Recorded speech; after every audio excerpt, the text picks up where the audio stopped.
What is going on, my Ghost Squad? Welcome to Tactical Tuesday. Today is Tuesday, April 20th, 2018. Before we get going, I wanted to wish my mother a very happy birthday. Today is her birthday, and I will not mention her age, but it is my mom's birthday, so happy birthday, Mom.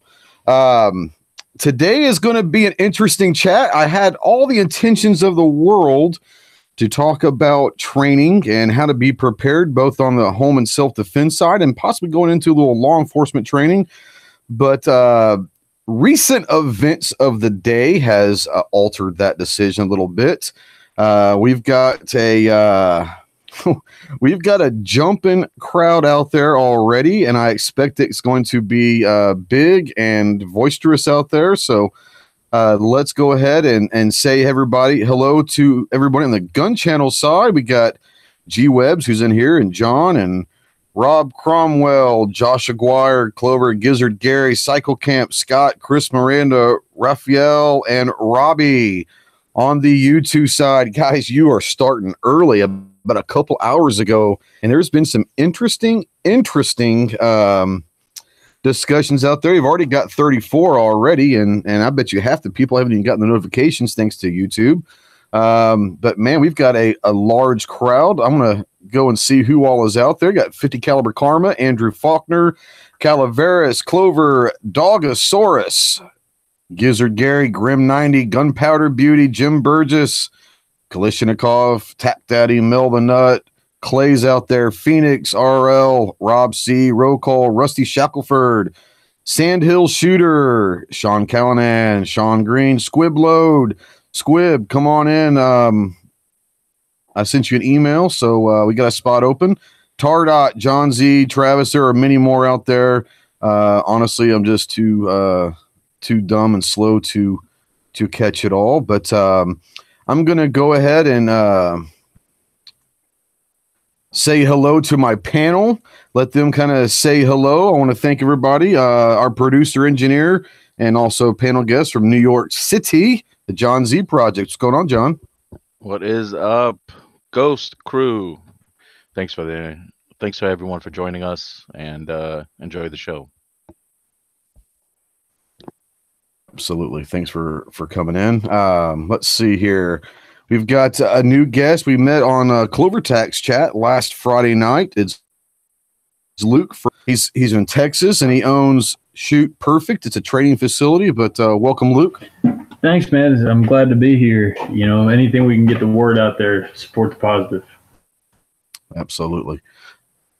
Some guy, I think he just started up a channel a couple weeks ago. He's kind of small right now. He's down there in Texas. Never enough ammo, but he's not even smart enough to spell it right. But we want to welcome Matt. Welcome to live TV. I don't know if you're familiar with it or not, but welcome. Hi guys, thanks for having me on. My name's Crackle P11 Jr. Okay. Hold on here just a second. I'm trying to log in here. By the way, can we just give it up for Ghost Mom, just for putting up with him for going Happy birthday, Ghost Mom. He deserves more props than anyone Ghost over Mom. still kicking after dealing with him. It's come on. And trust me, I know how hard it is for his mother's sake. I mean, I was an asshole that was raised in Dallas too, so I have to give my mother a round of applause as well. So, yeah. Well, anyone that can raise a Marine, you know, us Army boys feel for those moms. Well, it is what it is. She actually, I remember when I told my parents that I was going to join the Marines, I'd already actually kind of gone and enlisted, and I went home and told them, and they were a little surprised and worried, but yeah, they took it well and all that stuff. But yeah, she's turning. It's a pretty I don't know. I guess for them, it's a pretty landmarkish birthday. So good for her. She's made it, and happy birthday, Mom. All right, let's keep on going here. From the great state of Florida, the Flow Rider himself, Tac Daddy, what's up? Hey, man, thanks for having me on. Appreciate it. Looking forward to this one. Absolutely. You guys are helping me make the days go by quicker. Appreciate that. Well, like you said, we know what you're going through. Actually, we don't know what you're going through, but we understand what you're going through. We don't know what you're going through. But I think I speak for everyone in this panel and out there in YouTube's and Gun Channels world that you have friends that are here to help and support in any way possible. And I hate people say, hey, we're here if you need us. I want to say we're here when you need us, whether it's now or a year from now or a month from now. But I appreciate you so much. And thanks for doing all that you do and keep fighting the good fight. Back at you, man. Thank you. And I don't know, G just dropped out. Maybe he'll drop back in. I was getting ready to bring him up, but we're going to go with the Tactical Reaper himself. Grim, what's going on, my man? Not much. Good evening. Thanks for the invite. And hello, everybody. Glad to have you, Grim, as always. From Connecticut, the rifle connoisseur of Gun Channels, Cycle Camp. What's going on? Oh, thanks so much for inviting me. I know this is pretty important stuff we're going to be talking about tonight. I look forward to giving a little bit different perspective. Absolutely. Yeah. And like I said, we're not here to necessarily always bash whatever. We're going to talk about different scenarios and we're going to try to come up with an idea of what is happening. And hopefully, I don't know if there is an answer, but maybe with the collective group in here and some people out in the chat, we've got a pretty articulate panel that maybe we can come up with an idea of how to move forward. So, anything and everything is on the table. So, yeah. And, unfortunately, we got to put up with him one more night. The leprechaun himself, Clovertack. What's going on, my man? I thought I told you not to send him the link. Well, hey, thanks to you could give thanks to Buzzard and I for priming tonight's chat. Right? I'll tell you what, you guys did a good job of priming it, and I'm waiting to see if Philo's going to blow a gasket because he was pretty hot earlier today. I sent him an email. Hopefully, he's out there and he gets it and kind of explaining some things. And I've been. I don't know. I don't want to detract from that. I talked about it a little bit on the Monday night show, but the school shooting and involving kids and then my huge involvement with kids. And there's been a lot of heat on social media and things I've been dealing with. And, I have nerves that people get on just like anybody else. And at some point when you get on those, I'm bound to snap and snap at you. Just understand. Most people follow me enough to understand when I'm stressed. Having issues and I snap, just not because of the person, but just because of the situation. But getting off that, another birthday tonight is my wife. So better known on around these. Really? That guy's wife. So go check that guy's wife. Yeah, it's her birthday today too. Oh, well, happy birthday. Happy birthday. So, I guess a lot of us know her name. Do you want to say in her name or no? At this point, Armintha, happy birthday.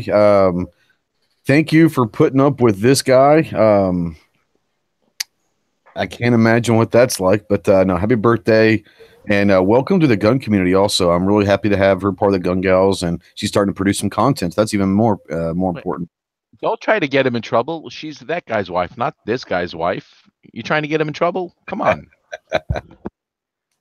All right, before we get jumping in here, Tack, you got something you need to say real quick? If you don't mind. Go for it, man. I shared something I just wanted to make sure everyone was aware of because I know this community has got a pretty strong military backbone to it. I'll just read it straight up. The Army is officially honoring 3 slain JROTC cadets for their heroism during the Florida shooting. The Army has awarded Medal of Heroism, the service's highest medal for Reserve Officers Training Corps cadets, to the 3 JROTC students killed defending their classmates from a gunman at Marjorie Stoneman Douglas High School in Florida.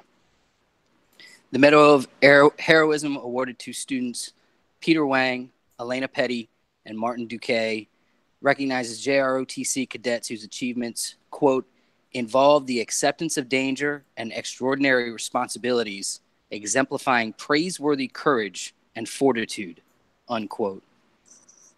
All 3 students were there when the cadet from the JROTC killer, a former Stoneman Douglas High School student, came in and started shooting. According to eyewitnesses, Wang was last seen holding a door open to allow his fellow students to escape. The Army confirmed the news, first reported last week. The Army presented Petty's family with her Medal of Heroism on February 19th at a memorial service, according to the Daily Beast, while Duquesne's family will receive his on Saturday. Wang's family received his medal during the Tuesday memorial service, where a sizable military presence showed up. They buried Wang with his medal. His parents were given a keepsake. In addition, the South Florida Sun-Sentinel is reporting that the U.S. Military Academy planned on providing the Wang family with a letter. I don't know how to say this one. Posthumously? Someone help me. Posthumously? No, that's correct. Accepting Posthumously. him. Thank you. Accepting him to the West Point class of 2025. There's over 7,600 students in the JROTC in this county. And awards for other possible cadets are going through a review process to include the 2 cadets who were on the news, talking about the 2 who corralled everybody back into a room and then pulled out the Kevlar. And that's pretty much the end of the story. I just want to make sure people were aware of that. Thanks. Right on.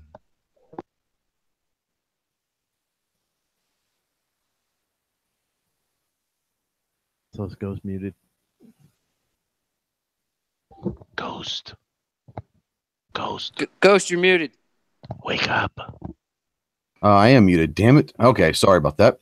We were talking. I was having a nice conversation with everybody. No, I was saying that Budget Guns and Gears out there had a really good point, and he said it's nice to see the Army's doing that, but it's sad that they had to, and I agree with that 100%. But it's awesome to see these young men and women that stayed calm and collected, it's pretty awesome. Speaking of military, we do have a newcomer that just came in. He's a fellow Devil Dog. What's up, Squib? Hey, I'm at work, so I'm a little bit slow on unmuting. I'm gonna go take my lunch break in my truck so people don't hear me. Yeah, every time this sort of thing happens, I get ticked off, and I get ticked off because I got kids in school, and the other side never wants to do anything to fix it. They just wanna, go after the people who will never break the law and make things harder on the good guys. And it gets me ticked off, and I've been grouchy lately, and I've been ranting and grouchy, and the other thing too is I sent you that link, or I sent you the email asking for the link before I saw the news about what Trump did. Right. Didn't he say at some sort of NRA fundraising thing, or at an NRA meeting, or at the NRA convention, no new gun control while I'm in office? Did he say that? Trump said a lot of stuff while he was actually running for president. So that was one of his platforms. So yeah, we'll get into that. Okay. Yeah, you are correct. You did not mishear that. Yes, you are correct. All right, so we're going to go ahead and jump on in. In case everyone here has been under a rock today, like I said, I had every intention of running a pretty cool training show with maybe some law enforcement training or some home and self-defense and all that stuff. I have a feeling we're not going to get to that tonight because our illustrious I almost choked on that one. President came out with a press conference today and basically said in the aftermath of the Vegas shooting and the bump fire stock incident that happened in Vegas, and he actually said that the bump fire stock was used in Vegas, which is nice to hear someone say something about Vegas. Don't know if he actually knows what's going on or not, but he mentioned that. He said that he directed the Attorney General back in December to look into the regulating of bump fire stocks, which we all know the ATF did in December and did its 30-day due diligence with its questionnaire and made it public. Well, guess what happened today? President Trump came out with a press conference today and basically said now he is directing the Department of Justice and the Attorney General to, at this point, draw up regulations to define and regulate any device. Now, we're not talking just bump fire stocks here, guys. Any device that can take a semi-automatic weapon and make it a machine gun. His words. So what I want to do real quick is run it through the room and get everybody's initial thoughts. And I suspect that we're going to have some different opinions, which is awesome because I love great discussion. So nothing is off the table, but we're going to go through the room real quick, and we're going to well, before that, John, you want to take a quick commercial break before we get this thing going here? Roger that.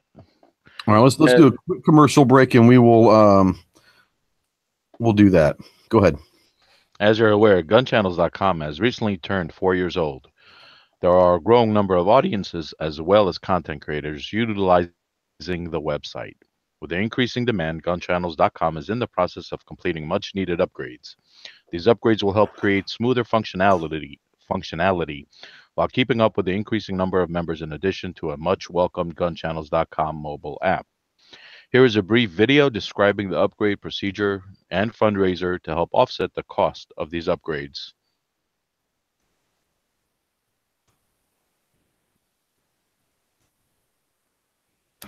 It's time for GunChannels' 4th year upgrade. We've been building GunChannels now since 2013, and it's time for a bit of a redesign to focus on the most used features and to get it ready for a mobile app. So in order to raise some funds, we'd like to grow together with the content creators over on GunChannels. So we're going to offer some work with their logo images. For example, Smeggy's image here. We're going to offer to help you turn that into a vector image. We'll go live with you on the live show, and you can use that vector image for things like branding or intros to videos. Another thing we're going to offer is the embroidery files. So you can take a file that you might be using as your logo now, like Mr. Knives or Flippies here, and then we'll help you turn that into an embroidery file, which you can use for patches or t-shirts or stuff like that. Another thing we'll do is help you turn your logos into animated puppets. We've been playing around with that, and should have some fun with that. Even Smeggy's vector image we were able to turn into a puppet. So if you'd like something like that for an intro to your video or for some sort of other project, we can talk about that. Lastly, I think the one that most people are going to be interested in is the GunChannels trading cards. So if you'd like to have your own card, or if you just like to get a deck of the cards with everyone on them, then head over to the Indiegogo and check out the GunChannels 4th year upgrades. Get in on the project and see you over at GunChannels. Thanks for watching. All right. You guys have all kind of known about GunChannels now. I'm going to go ahead and put the link out here for the Indiegogo. Already done. Already done. Fantastic. So, yeah. So if you guys aren't familiar, GunChannels is a great community for pro-gun, pro-Second Amendment people, all that stuff. So there you go. Head over to GunChannels, check it out. And if you're wanting to help out G with the 4th year upgrade, it's already kind of in the works. He's working on stuff day to day, but go help him out because he's done a great job for the community by bringing us GunChannels, and let's help bring it to the 21st century. That being said, ladies and gentlemen, let the games begin. Let's run it through the room and your initial thoughts on what has happened today. John, you have any thoughts to start with?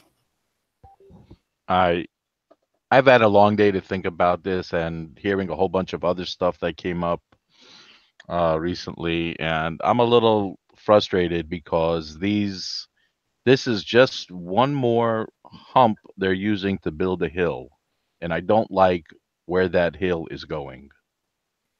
I don't like it one bit, and that's all I'm going to say on it because I'm getting a headache just thinking about the left. All right. All right, Squib, I know you were in here for a different reason, and you're more than welcome to talk about whatever you want, but do you have anything about what has happened today? Any ideas of what's going on or what could happen? Your thoughts and take. Is he implying that these accessories are now going to become NFA items? I don't know if you can actually read into that. I think what he is trying to talk about is regulating. I mean, we're not, like I said, we're not talking just bump fire. We're talking binaries. We're talking about trigger polishing. We're talking a whole slew of things. I don't know exactly what the wordage is, but what is going to happen is he's asking the Attorney General, DOJ, to come up with the wording of regulating such items. And I don't know what he means by regulating. I don't know if any of us really know. I don't even think he knows, honest to God, right now. But the reason I'm not saying is nothing is off the table at this point, so we don't have a clue. It very well could be. Well, let's just say, for the sake of arguments, it is an add-on item. It is not tuning your trigger. It is not Jerry Micklick's finger. It is not, it is an accessory that you attach to the firearm. A crank, a bump stock, a tri-burst trigger activator, if you remember those from the 80s. Something like that, okay? If he says they're banned, I would imagine that anything that's out there is probably going to be grandfathered in, or it's going to be something where don't take it out in public because they've got no way to trace them. If he says they're an NFA item, what did they do with all the people who owned Tommy guns prior to 1934? Didn't they give them a grace period, and then after so long they had to register them as NFA items or something? Yep. Yeah. So depending on how he goes with, if it's strictly just the accessories that you add on to an existing firearm, it depends on how they decide to go with that. You may have to go get a tax stamp, or you may just want to, I don't know, never let the item see the light of day. I don't know. Yeah. Yeah, it's going to be, it's like I said, none of us really know exactly what the next step is. We don't know what the regulations that they're going to bring back to him are and all that. So I guess unfortunately, we're at a waiting game to see the wording.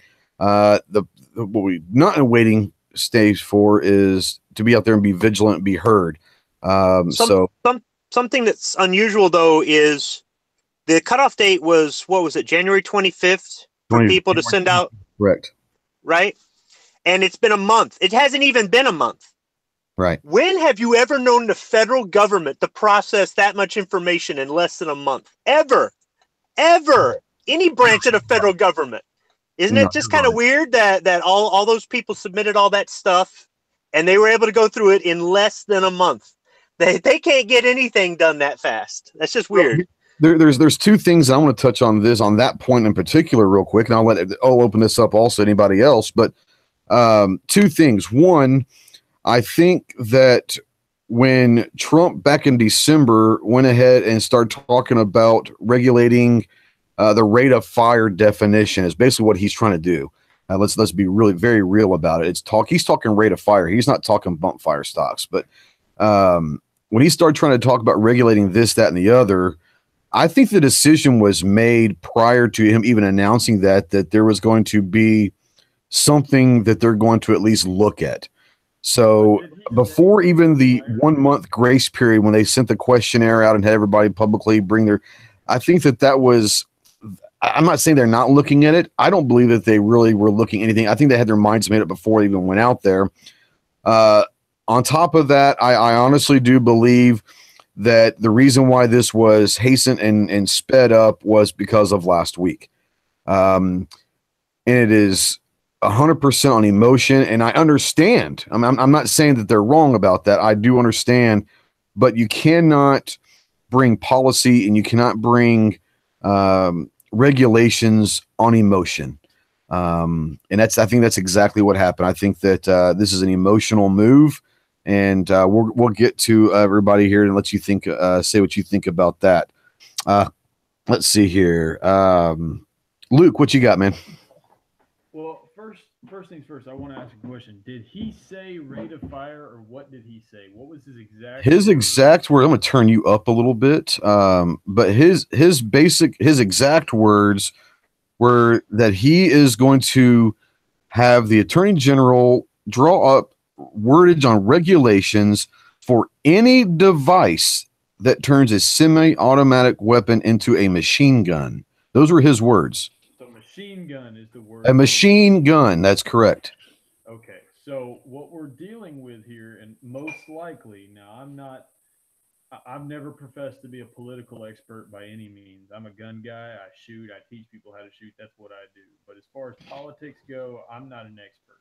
But based upon what Trump has said in the past and what Trump has done and the way he's acted and how he comes across, he's a very emotionally reactive guy. We all know he is.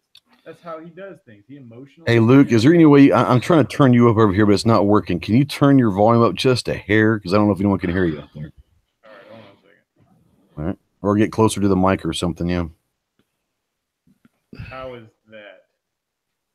A little bit better, not much. I'm trying to find why I can't see you in my control panel. What about there? Am I better now? Not a statistically significant improvement. Yeah, nothing that's going to change the world. Can you hear me now? Well, we can hear you. It's just very, very light. What about that last one actually got worse. Well, now let's see here. How about You were fine earlier. Are you somewhere different than when you were in pre-chat? No, I'm in the exact same spot. That's Everything's very, the same. very odd. All right. Well, go ahead, man. I'm gonna try to fix it on the control room side, but for some reason I got too many people in here that I can't. Well, hold on a second. Let me try something. Yeah, if you're using a condenser, check the power to the phantom power. Oh. All right. What about that? Is that better? Oh, baby. Oh, yeah. Welcome to the chat. Okay. Well, what I was saying is as we all know, Trump's an emotionally reactive guy. He's always been an emotionally reactive guy. But if you look at his business policies, how he's done business in the past, what he's done between his hotels, between the businesses he's owned prior to that, all these different things, he always says something and reacts to something and says stuff like that, but he never does anything that he can't undo depending on if he likes or doesn't like things. So what he's doing right now, in my opinion, is I think he's reacting to the country. He's reacting to the country's outcry and the country's upset and stuff like that. What we're going to have to look at is what he actually does after this. His reaction and what he says, that doesn't necessarily mean that's what he's going to do. It means that's what he's saying. We've seen that before. We know that's how he is. We know that's how he talks. He's a loud guy. He's a reactionary guy. We know that. We understand that. But it's what he does that is either going to cut or not cut the mustard, if you guys understand what I mean. Like, do you mean like how he said he was going to build the wall and he still hasn't built the wall? Now, hang on, because here's the thing. Trump has already done what he's going to do. He signed the memorandum to give it to somebody else. And all the DOJ is going to do is take it to the ATF. Trump's done. He's washed his hands of it. He did what he was going to do. There's nothing else for him to do. He's not passing a law. He's not trying to run it through Congress. He wanted regulations to take care of it. And the only person that regulates firearms in the United States is the ATF. That's all the DOJ is going to do. Correct. Go right back to the ATF. So Trump has now just passed it on to somebody else. There's nothing left for him to do. Correct, but he didn't do anything he couldn't undo either. And I'm not sitting here trying to say I'm all for Trump. I'm not trying to do all that. I'm just simply saying, in my opinion, this is what I believe he's doing there. Now, I could be completely wrong, and he could just be going, oh, this is a bad situation. How can I get this monkey off my back? Boom, here we go. Throw it on the ATF, and then I'm done. And then when it turns bad, it's not my fault. It's the ATF's fault. That could be what he's doing. Well, no, you're right. I talked about this back when we were in the middle of the election. Trump is a reactive guy. If you think he's pro-gun, you're wrong, because what Trump does is he swings the way of whatever's popular. And right now, bashing on AR-15s and bump stocks is popular, and that's the way he's going to swing. As far as whether or not he can back out of it or do this or do that, I mean, I guess a president can always go back to the ATF and say, hey, don't do this. But really, they're not supposed to be doing that. The ATF is supposed to. Well, he's not supposed to be doing what he's doing right now either. Well, no, he's not. So, he's not I mean, the line's already been crossed and the cookie jar has already been opened. Pandora's box is done. So, I mean, right now he's opening up something that he can undo later if he wants to undo. And I think what he's doing, and like I said, I could be wrong, but I think what he's doing is he's opening up an opportunity to appease some people, and then when the ATF goes too far, then he'll go back and say, no, that's not what I meant. This, change that. That's giving him a lot of credit for shit he doesn't care about. He obviously does not care about gun rights. He's not a gun guy. He's not a Second Amendment guy. He never was. He was just better than Hillary Clinton because she's vehemently anti-Second Amendment. He's going to pass this on to the ATF, and they're going to do what they do.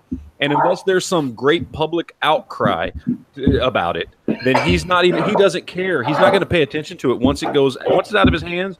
He's not going to watch what the ATF does. He's not going to care. Once again, like I've said before in the past, Trump, I don't believe he wanted to be president. In reality, I really don't. I believe he just didn't want Hillary to be. So he's in a job that he doesn't really have any experience for, doesn't really have anything he's qualified to do. But I think he's trying at least. Oh, he's don't get me wrong. He's done a lot of great stuff. I love some of the regulatory stuff he's done. I love the Neil Gorsuch. I love a lot of the stuff he's done. You know, we got some lower taxes, but he's done a lot more than I ever thought he would. So I don't want to knock the guy, but we can't sit here and act like this is some great game he's playing. Like he's playing 3D chess, like the NRA was with the ATF and bump fires. No, they're all just no. Nobody's playing any games. He's just trying to pass this on. He wants people off his back about this. Let's do something. Okay, well, we already were talking about bump stocks, and even the NRA was on board with giving bump stocks over for regulation to the ATF. So I'll do the same thing, and I'll just say, yeah, go ahead and do that. But then he uses stupid language in his speech like machine gun and saying a bump fire stock can turn it into a machine gun because he doesn't know what he's talking about. He has no clue what he's talking about. He doesn't know. I guarantee you he doesn't know what a bump fire stock actually does. He's probably never even seen one. Okay, but he knows everybody's talking about it. He knows the ATF and the NRA were talking about doing some regulation for it. So if the NRA is on board with it, it must not be that bad. And maybe it'll get some people off his back. Yeah, I'm going to do this. I just signed a memorandum to have the DOJ kind of do what they're going to do with it, which all they can do is pass it on the ATF. This is just him trying to get over a hump and get something out of the way and something else off his back that he honestly doesn't really care about. And that's fine. He doesn't have to care about everything. Doesn't have to care about Matt, I'm not going to disagree with you. He doesn't know what he's talking about. And that's been very, very clear throughout a lot of different things. He's not going to be the guy that's at the range. He doesn't understand that the AR and AR-15 stands for Armalite. He's not that guy. We understand he's not that guy. But we can't sit there and say that's exactly what he's doing until we see the proof in the pudding. I'm a big proof guy. I'm a big, big proof guy. So if what you're saying is correct and he does this and then later it comes back, oh, now bump stocks are NFA items or whatever, or now they're illegal and you got to turn them in or whatever, so that, and then he doesn't come back and say that's not what I meant and correct it, man, I'll agree with you all day long and be like, yep, Matt, you were 100% correct. But until that proof comes out on the other side, I can't 100% agree or say that. There you go.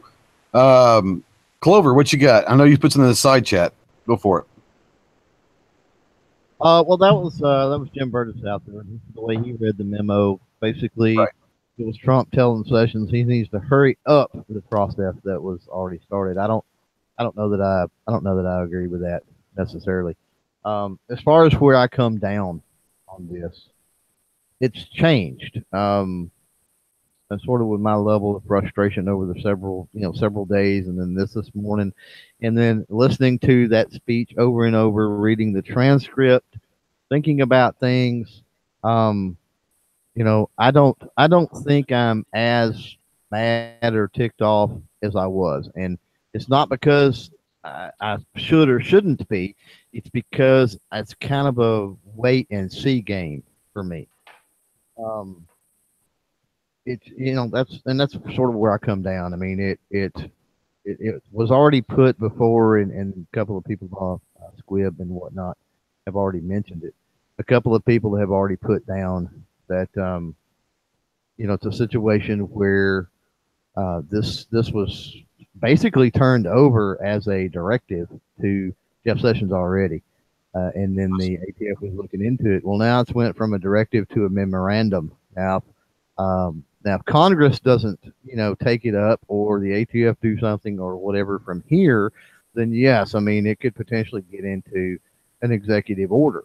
The problem with it getting to an executive order and it being a very polarizing issue, especially a polarizing issue with people that he is going to have to depend on for a re-election, is that Trump is a populist. We all know that.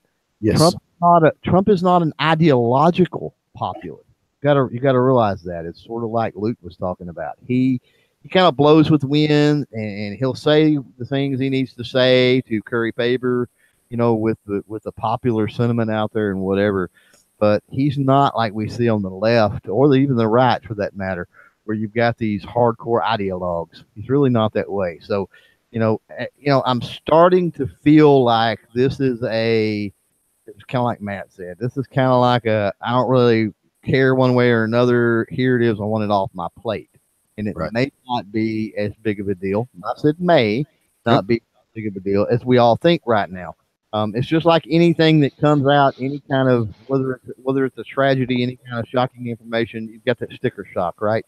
And I think a lot of people may be in sticker shock over this. And we're talking emotions, and it's hard to refute the fact that emotions are involved with this. And it sounds bad. And I'm not saying anything towards Tack Daddy, because he's going through it firsthand. But, for the outside of Parkland, Florida, a month from now, it's going to be the next something that's gone on that everyone's emotional about. And I'm not trying to demean anything with this, Tack Daddy, so I don't want you to take any offense to that. But no, you're not. You're not. I've had people tell me point blank that I train with that the sad fact is what you're saying. People won't forget, and it's sad. It is sad. Well, if I can jump in, there are a few things to consider. Yeah, sure. Sorry about that. Without giving it. I'm good. Oh, you sure? I'm sorry, Clove. Go ahead, bud. Yeah, go for it. I'm good. Go ahead. This afternoon, I'm just giving you guys facts because I don't know what you know or what you're watching or how twisted it is. It looks to me like a lot of it's twisted. There's information, there's misinformation, there's disinformation, and you guys are all consuming all of it. So I just figured I'd give you what I'm seeing. The kids from a neighboring high school over in Boca walked 8.5 miles today in protest to come over to the school. There's a speaker as we speak at Church of by the Glades, which is the mega church down off of the Sawgrass, and she's a professional speaker that's a Columbine survivor. There's buses of kids on their way to Tallahassee as we speak to talk to senators that just voted down talking about assault weapon bans and that type of stuff. Tomorrow night, they've moved the CNN town hall from several different places. It's now at the BB&T Center, which is where they have hockey and basketball and events. They're having the town hall meeting that they're going to broadcast to the universe at a hockey arena where the Panthers play. And we go to see concerts. Was that about 20,000 roughly? Yeah, rough. 18, 20, something like that. Yeah. This thing to DC, the one thing that I think some of you guys, and again, all opinions are valid for sure right now. The DC thing, I personally believe that Trump's taking action right now to avoid a disaster next month when there are too many people on his lawn that he then would be reactionary. I also believe firmly that if you think this is the only thing he's going to do, you're out of your mind. I see 3 or 4 things coming. Really, Tack, that you can go ahead. This is an R-rated show tonight. The things are my bad. See how I held back? You felt it, didn't you? I did. But I want you to go ahead and speak mine. Go ahead. You're out of your fucking mind. I want you to be passionate. But go ahead. You're out of your fucking mind if you think this is the only thing he's going to be involved with. And I think a lot of it's going to be to avoid a crowd that's bigger than's been out there in a very long time. Because if you're not tracking it, this isn't just a bunch of people from Florida that are going to come protest in D.C. as they're talking. Is that like March 23rd or March 24th, something like that? Correct. Yeah.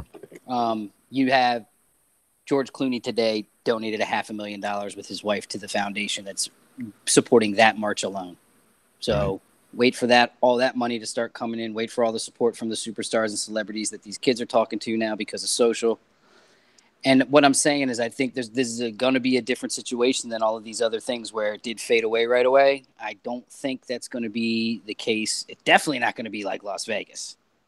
I'm 100% sure of that, especially following that one as we did. So a lot of things to consider. Without a doubt, anybody that's out there that thinks that they've got this conspiracy by the tail, I've been to the funerals. I I've been to 2 in the past 2 days, and again, beautiful, beautiful young ladies that are no longer with us. And again, it's something that you sit and watch, and as a guy that you guys know that's been doing what I've been doing for the last 5 years, and sitting there again, fully armed, holding my 2 daughters' hands, watching another family have to go through this firsthand, and their elementary school principals 2 rows up, and it flashes on me that I didn't think I was going to talk about this, but I will. But it flashes on me that when I was walking my little girls down the street to go to the elementary school, I became friends with Deputy Ware. And Deputy Ware was the cop that had his lights on and was out front as all the kids were getting dropped off and riding bikes and this car line and that whole thing. And we became very friendly. And one day we had a conversation, and that conversation was probably after one of the shootings, because, again, this is a few years back now. And the conversation ended with him telling me that he had what we needed in his trunk, and I told him I had what we needed at my house, and he knows where I live. And it's a short sprint. If he was ever outgunned, I told him that I was able to assist him. Mm-hmm. And all of that stuff came back. But to think that the shit actually happened and went down, again, not that it was I'm not in shock, because I've been covering these things for so long that I know this evil exists in the world. To, when I get off this chat, have to go back in and hug these kids that have been so affected by it. And again, I'm paying attention. The other thing I'll share with you all that are out there that want to know what it's like, the other one that got me was yesterday at the other funeral and again, I'll mention their names, Elena and Carmen. At Elena's yesterday, and she was the ROTC that was, the casket was draped in a flag, and it was carried by ROTC cadets. I look back, and I was doing my EP thing, because I do that whenever I'm with my kids regardless, and I'm scanning, and I'm just making sure everything's cool. I mean, even in a setting like that, that's still my job in life, make sure that everybody's straight. And I'm scanning. I pick up on this one young family, dad, wife, little kids, probably 10 years old. And I'm watching, and they're holding it together, everything's cool. And I look back again, the dad, I can see him looking and tearing up. And then I look back, and he's in full sob mode, and the wife's got her arm around him, and the kid's hugging. And what I remember, I'll never forget, watching the kid look up and seeing his dad in that state for the first time in his life. It was very obvious to me that kid was seeing his dad in such pain that he had never expressed before. It's that kind of moment that you sit and you say, how many of those go on in addition to just the gut-wrenching pain that the people that are directly affected by this. I'll leave it at that. Again, it's just want to make sure you guys know that this shit's absolutely real. It's not a bunch of bullshit. It's not some thing that could never happen to you. It has happened to me. It is happening right now. There are more funerals. And this is going to be a tough week. So I appreciate everybody's support. I'll throw that out to you as well before you even say anything. We love you, bro. Everybody that's all here. Yeah, everybody that's sent messages, made comments, I appreciate it. Thank you. Yeah. Cycle Camp, I know you've got some opinions on this. Clover wanted to ask Tack something when he was done. Oh, yeah, go for it. I'm sorry. Yeah, Tack, you hit on something there, and I just was going to ask, with what you guys have went through, would you say that your level of awareness and perception and paying attention to how people talk and what people do, would you say that's heightened now? In terms of like on a security level, or in terms of just paying attention? Well, yeah, security. Yeah, security. Well, in general, I guess political. Your ears are up because everybody's talking. Right. You can't go anywhere where there's not conversations going on that if you lean over or just listen, they're being had left, right, center, everywhere. And there is a compassion, I guess you could say. It's you go to the grocery store and the people look you in the eye rather than just do their job. If that makes sense.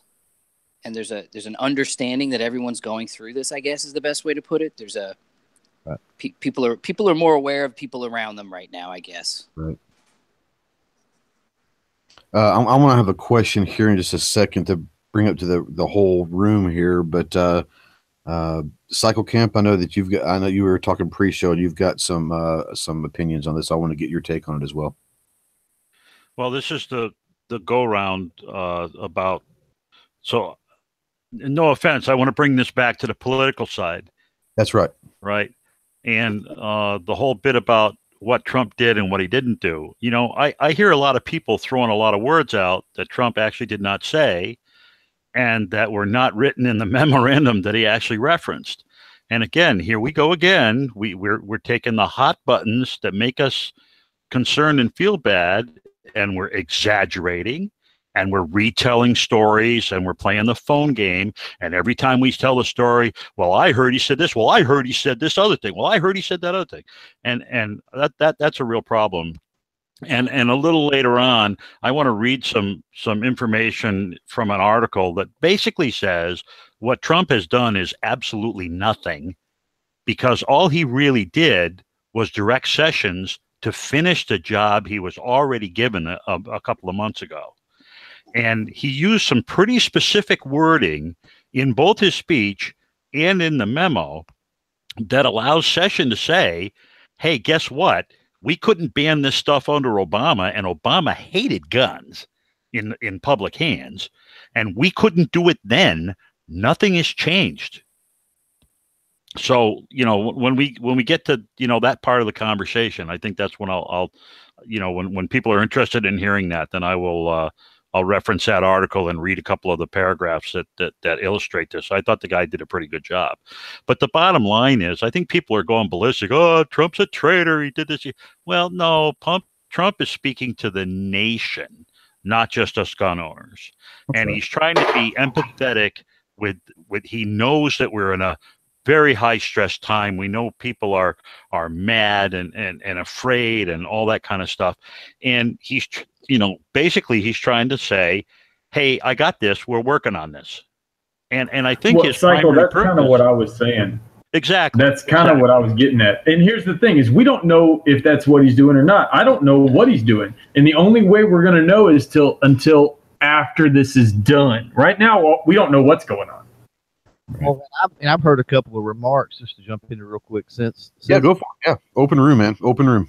For some left-leaning people, and I think maybe even some of these kids or families that were, you know, that were going all anti-gun and calling, you know, for the government to do things.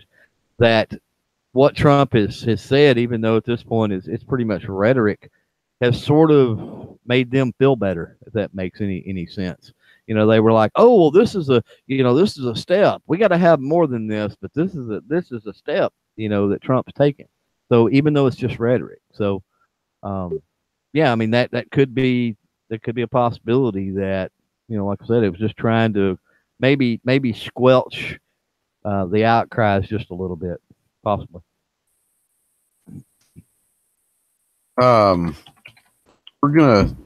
We're gonna take a commercial break here, but we're gonna keep on going.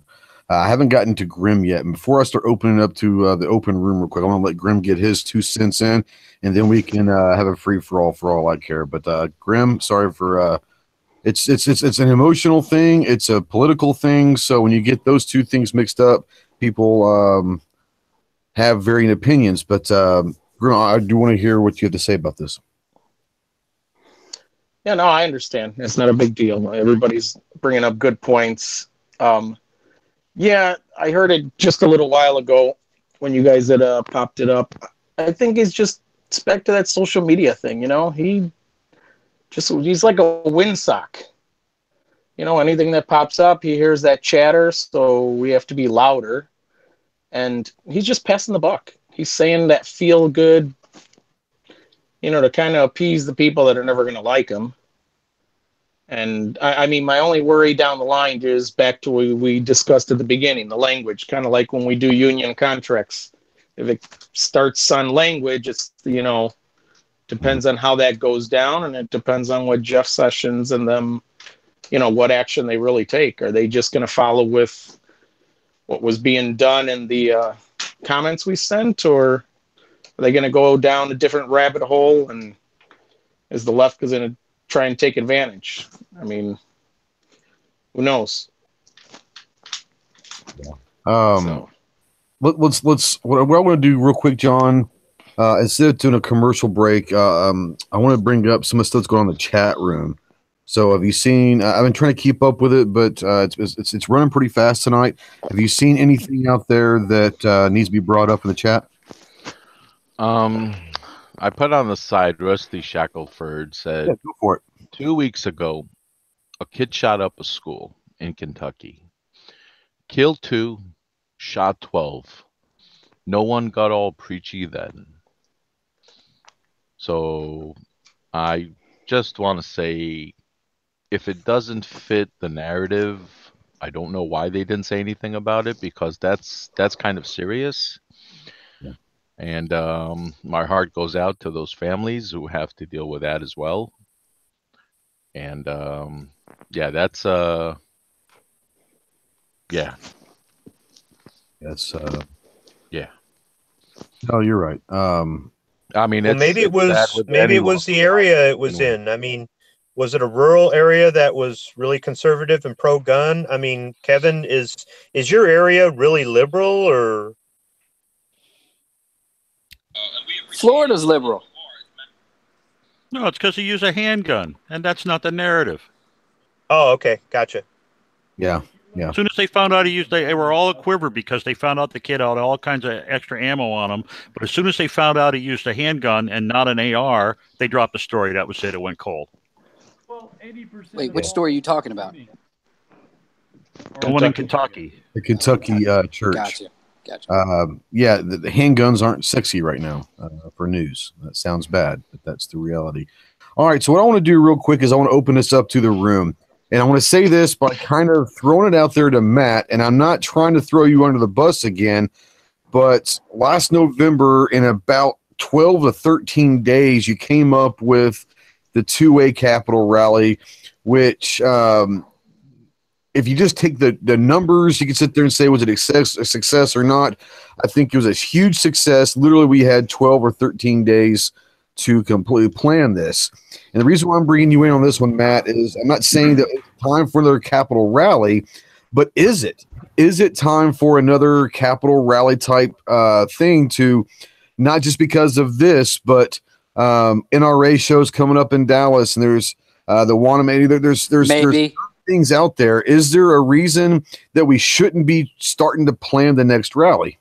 No, absolutely not. And everything that's going on with everything behind the shooting in Florida and everything. And this was my point last time when I tried to do this, and I tried to talk to a bunch of channels, and I contacted every big channel there was on YouTube, and they all said, no, you can't do it. What about my image? What about this? It's not enough time. It's not enough this. Well, you know, the anti-gunners sure seem to be able to pull it out of their ass pretty fucking quick whenever they want to. So I think that most of these big channels are just a bunch of fucking pussies. They don't give a fuck about any of you. They don't give a shit. Stop fooling yourself. And it's about money for them. I think it's pathetic. I think it's pathetic that they had an opportunity where, you know, they were getting, you know, national, you know, radio coverage. I had set up a lot of shit for them, and they just didn't want to do it. Just didn't want to do it. And they weren't willing to, you know, make it whatever. You know, it's just one of those stupid things. But yes, it's absolutely time for another one. It absolutely is. But I guess, you know, you got, that's what happens, right? You got to wait till it becomes advantageous for them. And that's fine. I guess that is the way it is, but I'm still going to be pissed off about it, because this is the type of stuff we should be doing all the time. Not just there was the whole point of the rally last time was, hey, why don't we be proactive instead of reactive for once with this stuff? Why don't we go out there and be good examples of gun owners, so that when something bad does happen, we're not playing catch up, and we don't get to be painted like the asshole because they've already seen us out there being good people. But I guess it wasn't good enough, and people couldn't take advantage of it and make money off of it, so they didn't want to get involved. So, you know, fuck all those guys, and those guys know who they are. And they're just a bunch of fucking fake assholes. So fuck them, whatever. Well, and you're 100% correct. And a bunch of us have been preaching this for a while. We had to get ahead of this. Like you said, playing catch up is not going to do our community any good. We're not playing by the same rules that the other side is. They have the mass media outlets to promote their agenda that we don't necessarily have. And it is disappointing to know that, and I'm not talking that they are Fox News or CNN or anything like that, but our big gun channels in the YouTube community and the social media community, aside from Tim, don't seem to give a fuck. The Second Amendment is there to make them money, and it must not mean a whole lot to them because, like you said, they are very quick to dismiss the idea of getting involved with anything political that might tarnish their reputation, their image, their pocketbooks, their relationships with companies. Or not even just And that. I just want to. Oh, sorry. I just want to say we mentioned this before, and I think it's very important to keep it going. Gunpowder Beauty just reminded me, absolutely time for another 2A rally every 3 to 6 months, and we need to step it up. Yeah, we really do. We have to stop getting comfortable. I don't disagree with you guys at all. I'm actually in 100% agreement. You've got to have those 2A rallies going on. One other thing that I want to mention, and I had talked about this the other day on Clover's podcast, one of the big things we have to do is we have to start local and go federal. You've got to get your local county, your local state representatives, all that stuff on board. Once they're on board, then we can push over the big top, and that's when things are really going to start to change. But you got to start in your community and go forward. If you just try to go from the top down, nothing is ever going to happen. You've got to get the base set. And that's what we were doing. That's what we were pushing for. And you know, surprisingly, we still had, you know, some states did, some didn't. You know, in Texas, we still had a decent turnout at the Capitol. You know, and in fact, a lot of the people who are watching right now were there. So there are good people that are willing to do what needs to be done to bust their ass and show up and do the stuff. But we gotta, you know, I think it's honestly, I think because it is a sad state of affairs, I guess. I don't know. Maybe it's not. That, you know, when you're talking about stuff like this, social media plays a key role. And when you're talking about gun things, these big guys, these big channels, these, you know, big YouTubers and whatever, if they're not going to be a part of it, it hurts. Mm-hmm. You know, it hurts the cause. It hurts what we're trying to get out there and fight for. And so I don't know what it takes, but you got to get these guys on board one way or the other. I mean, well, whether we like it or not, it's a business decision. These guys are going to be all about the pocketbook, so we need to speak to their pocketbook if we can. But, I mean, that's the reality of the situation. The only thing they care about is the green. They don't care about the 2A. They care about the green.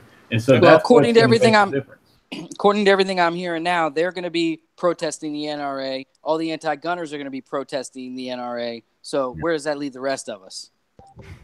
In a much better place. Everybody's protesting the NRA for different shit. Yeah, in a much better place. Have is as far as the big channels go. This is my take. As far as the big channels go, does it help to have some of those guys at the rallies? Well, sure, because it might bring more people if they know they're going to be there. But are those the people we want there to begin with? I would rather have 10 people that are there for the right reason than 100 people there to see Hickok.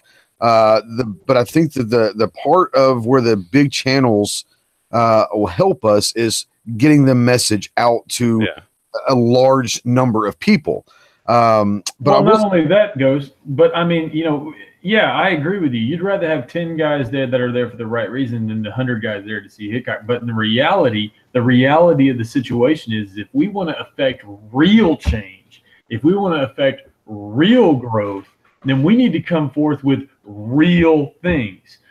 In fact, I'm in the process of working on something right now for the 2A things here in Texas. I'm in the process of trying to work with my local state representative, Trent Ashby, trying to get things changed in a more positive light for schools and churches. But it doesn't happen unless you have backing. And so, yeah, I'd rather have the 10 guys there that really want to change things and really want to do things, but we got to call a spade a spade. Reality is reality.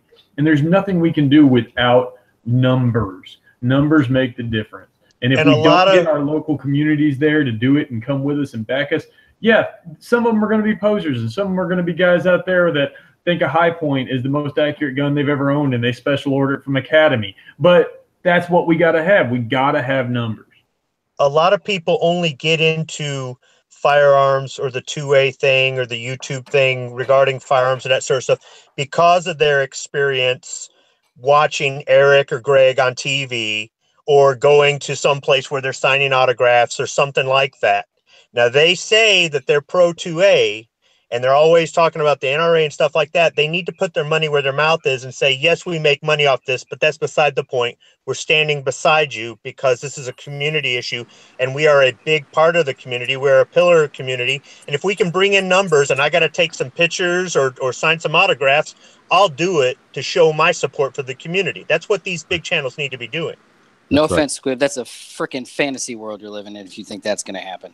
Yeah, no, I'm just saying how it should be. I mean, it should, sure. You know, we'd all like it should, to be a perfect world, but we know. No. I mean, leading by example. If you want to be the big dogs, you need to lead by example. Are we at free for all now? Basically, yeah, we're at a free for all. So absolutely, go for it. Here's something that's often overlooked with us. We're real precision and tactful minded. In other words, we've got this mentality, I'd rather have 10 people there that are really passionate and know the Second Amendment and know firearms. The left doesn't do that. The left, they'll take bodies. They don't give a shit. Bust people in. Why do they do the photo op? They do that because when the media shows up, it looks like a bigger deal than what it is. It's like we talk about all the time about making things look larger, look bigger, look more important than they actually are. And that's why the left does that. And so, not to subvert or change the conversation, but is that something that we need to look into doing? Oh, yeah, we do. We need to get bodies to be noticed. We need to get bodies, but we need to get bodies there that aren't there for the selfie. That was my whole point about having the 100 versus the 10. If you're truly there to get a selfie with Eric or Yankee or someone like that, then I understand what you're saying. And yes, having bodies there for a photo op is nice. But here's the thing. If there are 100 people there and 90 of them are there to try or standing in line to get an autograph from someone, don't you think that the media is going to know what's going on also, and they're just going to run with that? I would much rather have 10 to 20 that are out there holding up signs, not giving a shit about autographs or selfies. They're walking up and down the stairs saying, I hate to say it, but God damn it, shall not be infringed, or whatever they're saying. I'd much rather have that than 10 people walking signs and 90 people in line sitting getting autographs or selfies. That makes a much more difficult story to sell. Now, if they're going to be there for pictures and autographs, but they're also going to grab a sign and start marching and talking, I'm okay with that. What I'm talking about are the ones that are specifically there to get the autograph. I don't want those people there because they're not helping. The media is going to see through it, and they will exactly say that. You have 10 people that are holding signs and 90 people here for a celebrity. That makes us look petty, man. And that was my whole point about having 10 versus 100. Yeah. Well, I mean, yeah. The thing is I don't think. Look, here's what it comes down to. Honestly, this is what it comes down to. All right. Anything you get Tim, you get. Eric, you get Hickok, you get some of these people, and you get them to give a shit for 1 5-minute video, and you take care of that problem. And then you get the people that do want to be there to see them also going, yeah, but this is important because Eric said so, or whatever, you know what I mean? And I'm going to make my signs because that's what we're there to do. It's frustrating because these people, they've got some power and they could use it. Matt, that is exactly what I was getting at. That is exactly where I was going with this. I was saying, the 10 guys is great, but we've got to have numbers there. We've got to have that stuff. So if it's going to take money to get these guys to say it and get these guys to do it, then, we need to get together and float them some cash or something just to get them to say the words. Hold a sign up, please, while you're here at this rally. Then we've got to do that. Right. And on the back of that side, it'll say sponsored by Bud's Gun Shop. Oh my gosh. Lord. Oh, sponsored by Trump. It's a fantasy rally. You can say whatever the fuck you want it to say. Well, the rally itself is not a fantasy rally. The rally itself can happen. What the fantasy is can we get everybody in the gun community on the same page? And going back to kind of what Matt and Clover have been saying is the left is very, very good at rallying the troops, no matter what cause it is. Here's a problem that we saw in October and early November. The gun community, as small as it is, as far as a social media reach in the world, couldn't even get along. We were having internal wars, civil wars, if you will, for the 2 weeks prior, or actually, I said a month after the Vegas shooting.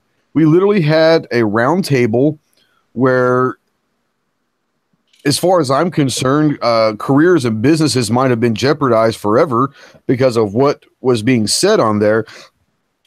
But the gun community as a whole was torn in half.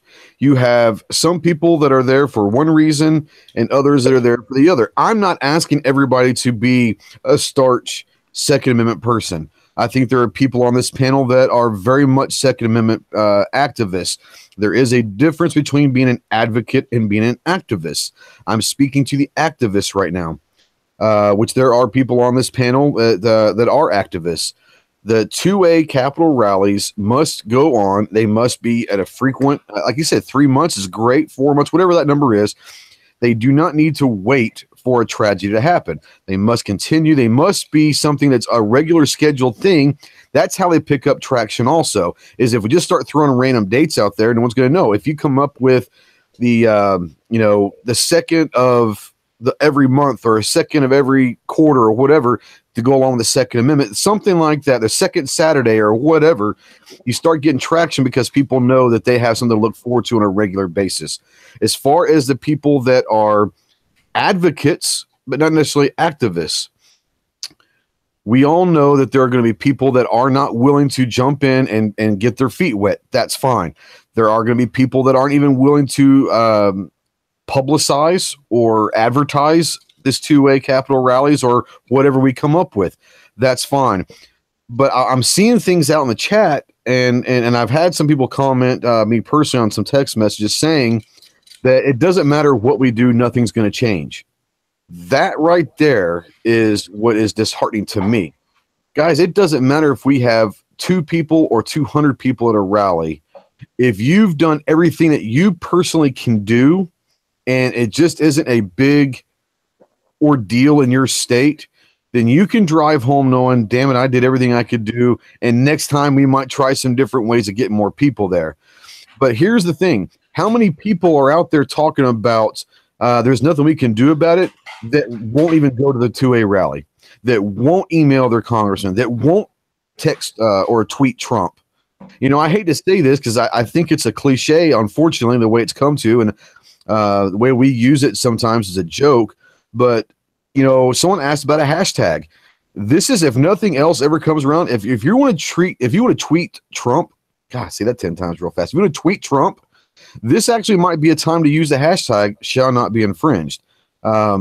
Just remind him, hey, you know, shall not be infringed, and use that tweet, that hashtag, because we know he reads his tweets. But my whole thing is if you're not going to be part of the solution, then please don't be part of the problem. If you're not going to be part of the solution, then just keep your mouth shut and stay away. Get out of the way. But if you're going to sit there and talk about it's never going to work, and you haven't done anything to help the problem, then I have no time for you. And you know, there's a lot of people out there that are on that boat that they're saying, well, it doesn't matter what we say, it doesn't matter what we do, nothing's going to change. Well, what have you personally done to help change? If you haven't done anything, then don't preach to me or any of these guys out here about what changes, because every single one of these people are here are Second Amendment activists. We've done something and continue to do something for the Second Amendment, not because it's Trump, not because we're Republicans. It has nothing to do with being Republicans. Yankee is as big of a Second Amendment activist as there is, and he's as liberal as anybody.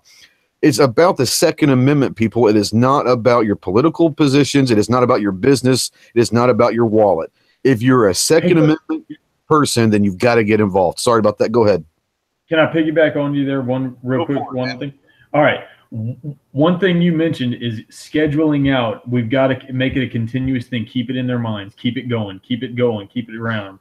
That is 100% true, because I know I must meet at least one person a month that come to my classes and come to my courses that say that they would go to these rallies and they would go to these events if they knew about it ahead of time. These guys are working class guys. They can't drop, $200, $300 on a plane ticket to Washington, or drive all the way up there and drive all the way back, something like that at the spur of the moment. But if they know it's coming, and if they know this is the day we always go, this is the day we always do this, they would put that money back and they would show up signs in hand. They'd show up, march, do what they had to do. They'd show up and spout truth from real working class people. But we can't just assume, oh, we got a rally in 2 weeks. You guys better be there if you're 2A supporters. Well, I got to work, dude. I got 2 kids to put through school, and I've got a mortgage and all this kind of stuff. A lot of guys can't do that.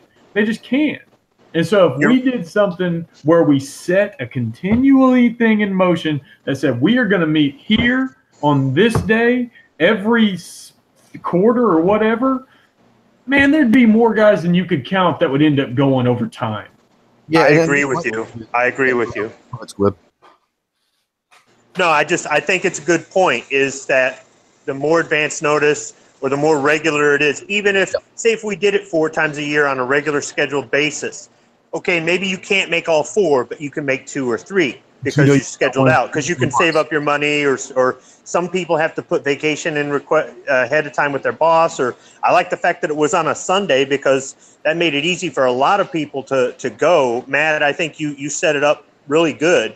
Yeah. The thing is, though, we're in front of the state capitol building, and there's nobody inside the building. The doors are locked. There's no legislators in there, nothing like that. On the other hand, if you had made it on a Tuesday, how many people would have shown up? Hardly any. So, I mean, I think the rally last year was a good template for what we need to do.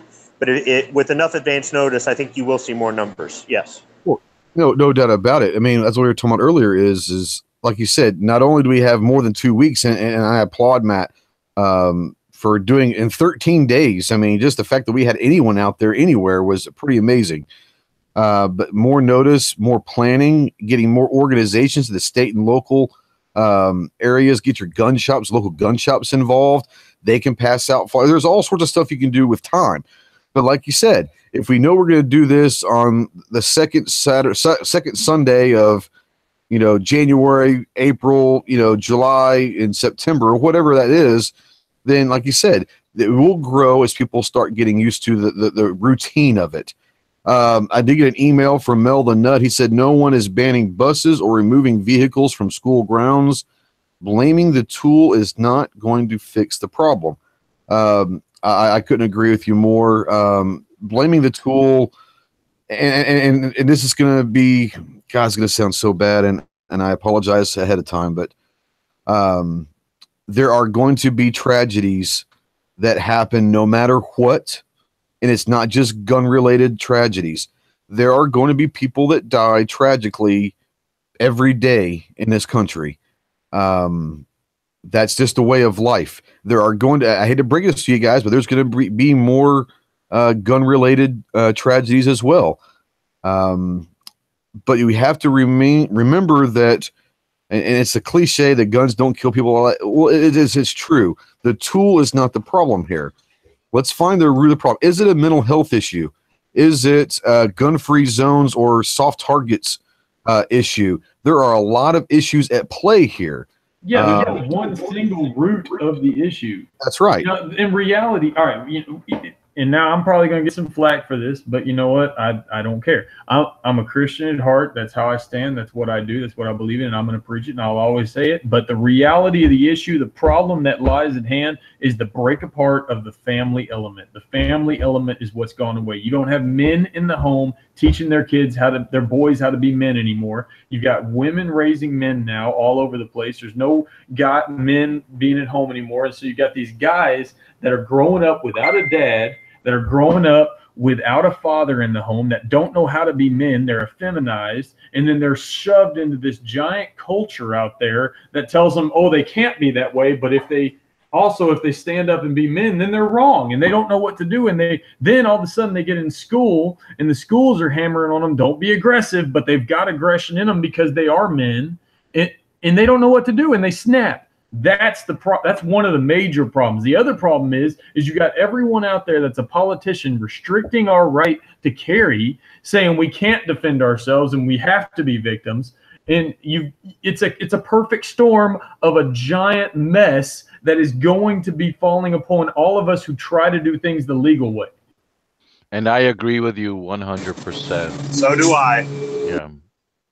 And no one is taking away from any woman who has kids that she can't handle them, but there is an element that a girl needs from her mother, and there is an element a boy can only get from his father. 100% Well, try correct. telling the was not modern family court system that. They don't believe that.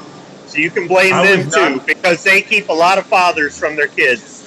100%. I was not trying to downplay single mothers by any means. I'm not trying to say that they're not doing a full-time job or anything like that. For any single mothers out there that are listening to me, I was a single father of 2 little girls for about 5 years. It was just me and them. And I tell you, you've got to have a mom in the household just like you have to have a dad in the household. Right you on. need that nuclear family. You've got to have it. And until that right there is something that's a priority, until the nuclear family is what we need to get back to, until we can make that the priority, we're going to continue to see a downward spiral in the way this country acts. I think the whole thing is a pie chart. That's one piece of the pie. The health issue is one piece of the pie. Security at schools is a piece of the pie. Gun Exactly. stuff, or like it or not in this group, and everyone's watching, it's a piece of the pie. We may not choose to make it that way, but it is. So you have many different things and many different people focusing on, in my opinion, probably the wrong things. If you look at what the big pharma lobby is, and you look at all that statistics that are out there, there's no way you can't see there's at least a correlation. May not be causation, but there's definitely something there to be examined, just as much as these other things that people are adamant about right now. That's the one thing you have not covered on this chat at all that I think is important. I don't think anyone has a problem with better securing the schools, the way that we secure diamonds and rocks, the way I see it, and things like that in a jewelry store or banks. Tech, you're kind of low on volume. Any other event that's going on where they think that people need to be secure. We need to do something, and I think that those are going to be small steps. But again, it's something that needs to be discussed because it's definitely part of the plan. Because if these things are going to happen and we are accepting that is the society we now live in America, and there is no magic wand or a genie to take care of business in a very clean way, then all of these steps need to be considered that everyone's talking about.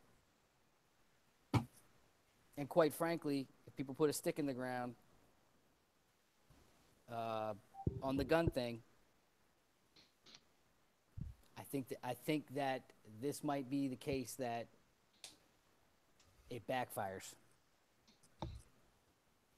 Is it because, let me ask you this, is it because of the topic that it fails, or is it because of the emotion of children dying? Why wouldn't it work? I mean, like I said, because there's 2 different issues, Yeah, Hey, Tech, are you close to your microphone? You're kind of gone down in volume. How about now? Oh, that's better. Yeah. Sorry. Sorry. I want people to hear what you're saying. That's what I'm saying. I think, again, there's a lot of people that sense this is different. I don't know if it's just around here or throughout the state or whatever. And there's a couple of reasons that seem to be somewhat valid. While I definitely feel like there's a guiding force, you're talking about well-spoken kids that are very, very angry. And there are several of them that are saying, I'm not going back to school until things change. And there are kids walking, like I said, 8 miles just to protest and join. I just think that, yeah, it's going to be a horrible time. And, yes, I'm sure it's on the local scene, in terms of news media, but also still very, very much a national story, as I understand. And I just think that as they're laying out what they're planning on doing every 2 weeks and all these dates that they've got for this, and that, the other thing you may or may not be aware of it, but it's trickled down to the elementary schools. Yeah. Well, see, I think part of the problem is why this one feels different is because when something like this happens and it's adults, where we, as a society, we care, but we don't care as much. Then when something like this happens, it happens to kids, we care more. Right. But it's very rare last time we had something like this happen, it was Sandy Hook, right? Well, those 6, 7, 8-year-old classmates weren't coming out and talking about it because they couldn't. It was the parents, remember? Well, and even then, it wasn't. It's not the same. It doesn't feel the same. Somebody's parents coming out and saying something versus these are children coming out who happen to be right there. Well, it feels. What I'm saying is, it feels stronger coming from kids who can talk about it. how about this? How about kids that got shot and survived and are in wheelchairs talking about it? Yeah, that's going to change. That's what I'm saying. Right. I think it is. I think it is. I think that's why everybody's saying this one feels different. It doesn't feel like Vegas. It doesn't feel like Orlando. It doesn't feel like, you know, the church shooting. It feels different. And I think that's why, because there are kids, which it pulls on everybody's heartstrings, especially if you have kids, that are the ones coming out and talking about this. It's not their parents. It's not other adults. This is the first time in recent.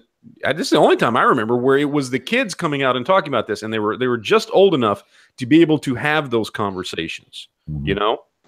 But do they really know what they're talking about at their age? No, of course not. They don't, and they're being influenced. They don't know what they're talking about. They're advocating for something that doesn't work. They know how they feel, and they know what they think's wrong. Yeah, and I will say that, and I will say that. Yeah, it's not that they just don't have the life experience to understand that what they feel and what they're pushing for isn't the answer, and that's not their fault. That's not their fault at all. The kids don't have the ability to step back from the situation and look at what the real problem was. Why aren't they talking about the 36 to 39 cop visits? Why aren't they talking about the multiple calls to the FBI tip line that said this guy is going to shoot a school up? They are. They're pissed. Yeah, but and they're pissed that those people didn't take his gun from him. Right, but the bottom line is the thing that gets the most play is the gun, because that's the last thing in the chain. It's like anything else, right? The guy who's closest to it, that's who gets blamed all the time. Because that's what these kids are all hearing when they go to sleep. Right. And that's my point is they're not discriminating enough in their education and their worldview to be able to step back and understand that they're being played, that the gun people, the gun anti-gun people are playing them into this. Well, not just that, they're under an immense amount of stress right now. You know, they're not in the proper mindset to make these decisions. One, it's been scientifically proven that your frontal lobe doesn't fully develop until you're like between the ages of 18 to 21. That's when everything starts fully developing in your brain. And so full functionality, that's when it occurs. Two, they've just undergone something so stressful that most adults would be undergoing some PTSD traumas, not just the children. So they're for sure having PTSD issues. And then three, they only know something has to change. And they're right. Something does have to change. And so they're looking for hope. That's what they're looking for right now. And the only way they can find it is in going out and doing something. And you know what? These kids aren't these kids aren't the problem. These kids are doing what they can. The problem is the legislatures that are keeping us from keeping them safe. That's the problem. And that's one of the many problems. Yeah, another problem is the parents that aren't explaining to them the difference between emotion and fact. The problem is the parents that are not going, don't blame the tool, look at what happened. The parents don't. Because there aren't enough. A lot of those parents may not know anything about the tool. A lot of these parents may be in the same state that the children are in, and so they don't even know how to react. And so we need to bring them the truth. Doesn't mean that they're dumb people. I have relatives that I've respected all my life that are asking questions that sound really dumb to real gun folks. But they're asking questions. Kevin. We can barely hear you, Kev. Sorry. That's all right. I want to make sure that your points are heard. I'm just saying, I have relatives and friends that are asking questions, and these are smart people, and they're asking questions because they don't know. They don't know that there's being full auto and you know how many. Full auto guns you're right, Kevin. Kevin, I know you have a ton of guns. How many of those things are full auto? How many machine guns do you own? Right. Be careful, Kevin. No, I'm not saying that I'm not saying they're stupid. I'm saying they're uninformed, misinformed, or ignorant. And they don't want to find out the truth because then they wouldn't be able to use their emotion, unfortunately. It sucks. I've got people like that in my family, too. And no matter how many times I try to explain things to them. Well, hold on a minute. I will say this. Look, there are there are three sides to this debate. There are people who are pro-gun, there are people who are anti-gun, and then there are a large portion in the middle that just they don't know. They don't know. And when something like this happens, they swing to the anti-gun side because that's the louder side. That's the side that just, for whatever reason, for the emotion, from the media, from all these other factors, that it just clicks on. But by no means are these people just, you know what I mean? Like they're not the anti-gunners that are unwilling to have a conversation, and or not. I shouldn't say that, because a lot of them do swing that way immediately as soon as something like this happens. But it's not like they're bad people. There are a lot of people who think they think that they are on the right side. They think that when this happens and they stand up, even though they don't own a gun or never cared about gun laws, pro or con, pro or against or whatever, they think when they say these things that they hear people in the media say, that they see these memes these anti-gun memes on Facebook, when they hear the kids talking who are in the same boat, when they hear the CNN and MSNBC, they just take it as gospel. They just believe it. They think they're right. And so some of them get very belligerent and, well, I heard it here, here, here, and here, so I'll fight you to the death to prove that it's the gun that's the problem. It's this, it's that, it's whatever, because they're convinced, just because that's what they've been conditioned to do. Now, at a certain point, obviously, if you've had a chance to talk to somebody and they still refuse to believe it, then yes, it's their fault and they're blatantly, willfully ignorant, or they just become, quote unquote, the typical anti-gunner who knows better, but is just so roid rage against guns that they don't care and they won't listen to fact and reason. And those people do get built out of that majority in the middle. But a lot of it falls on us to keep trying to educate people on the truth. I mean, we have to. Every and you are right. They are not bad people. I was not implying that they were bad people. Well, hold on. Let me jump in here real quick. I 100% agree with Matt there. Listen, the reality is some of these guys are just so ignorant, they don't understand or know the truth. And a lot of people, if you bring the truth to them and they hear the logical argument, they'll say, oh, I didn't realize that. I didn't understand that. I didn't know that. So a lot of people are not sitting out there just angry and die hard against it. They just don't know. And if we bring them the proper argument, then a lot of them will come around. Now, there are some people out there, you're right, they just hate it. They don't want to hear it. And, literally one of my friends, his son, who's in the 4th grade, quoted to me the other day this statement, and I've said it before and I'll say it now. Truth sounds like hate to those who hate truth. And that's just what it is. That's how it is. Some people, when they get offended by the truth, is because it sounds like hate to them. It's not because they want to hear anything or anything like that. They're just so set in their ways. Other folks are out there ignorant to the facts of guns and ignorant to the facts of reality and what's out there. And if you show them a logical argument, they'll listen, but they don't ever really hear it because they live in this bubble of ignorance. All right. No, you're right. I got a question I want to pose out there, because I think that we're all pretty much on the same page as far as what we're believing is happening out there and the reasons why everything's happening. So let's take this to the next step. If there is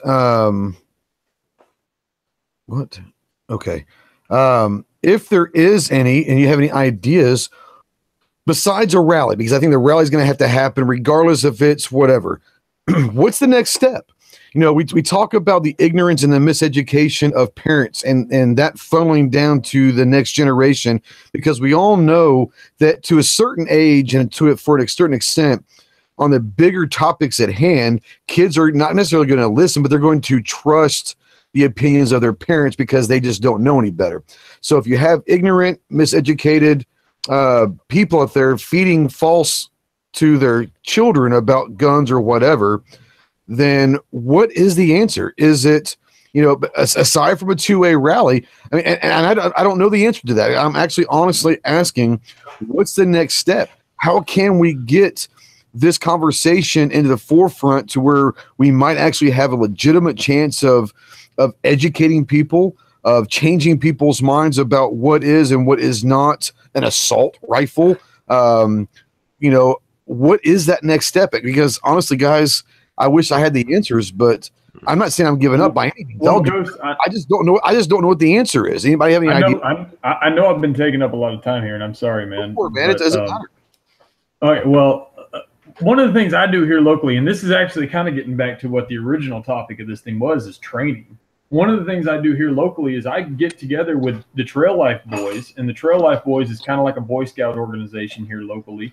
And I get together with them and train them every year and sometimes monthly on how to use firearms safety, and different things like that. Then I go into schools. I go to our local schools and offer these services for the students and stuff like that. And that's how we got to do it. We need more instructors that'll be willing to get on a local level with their younger guys, with their younger kids, and teach them the facts. If you look back in the 50s, the 40s, the 30s, firearm education was a basic thing in school. It was part of the curriculum. They learned in 4th, 5th, 6th, and 7th grade. They learned firearm education in PE. And that right there is how we change it. That right there is how we get back to it. We educate the young to what?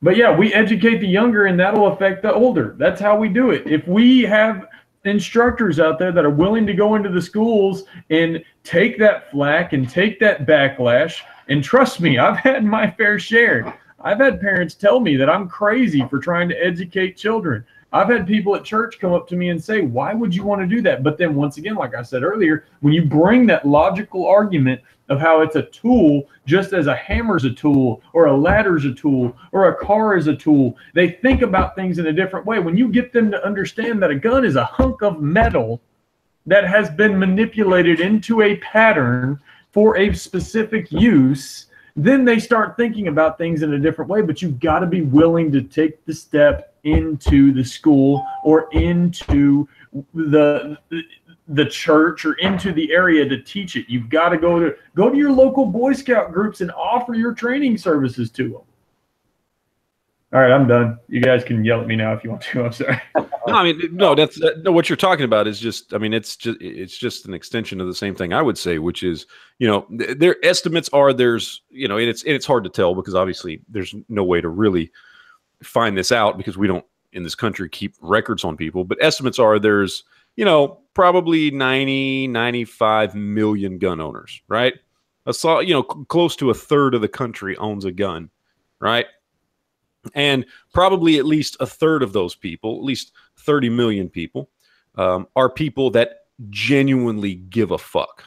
Okay. Like genuinely really do care about their guns and their rights. All right.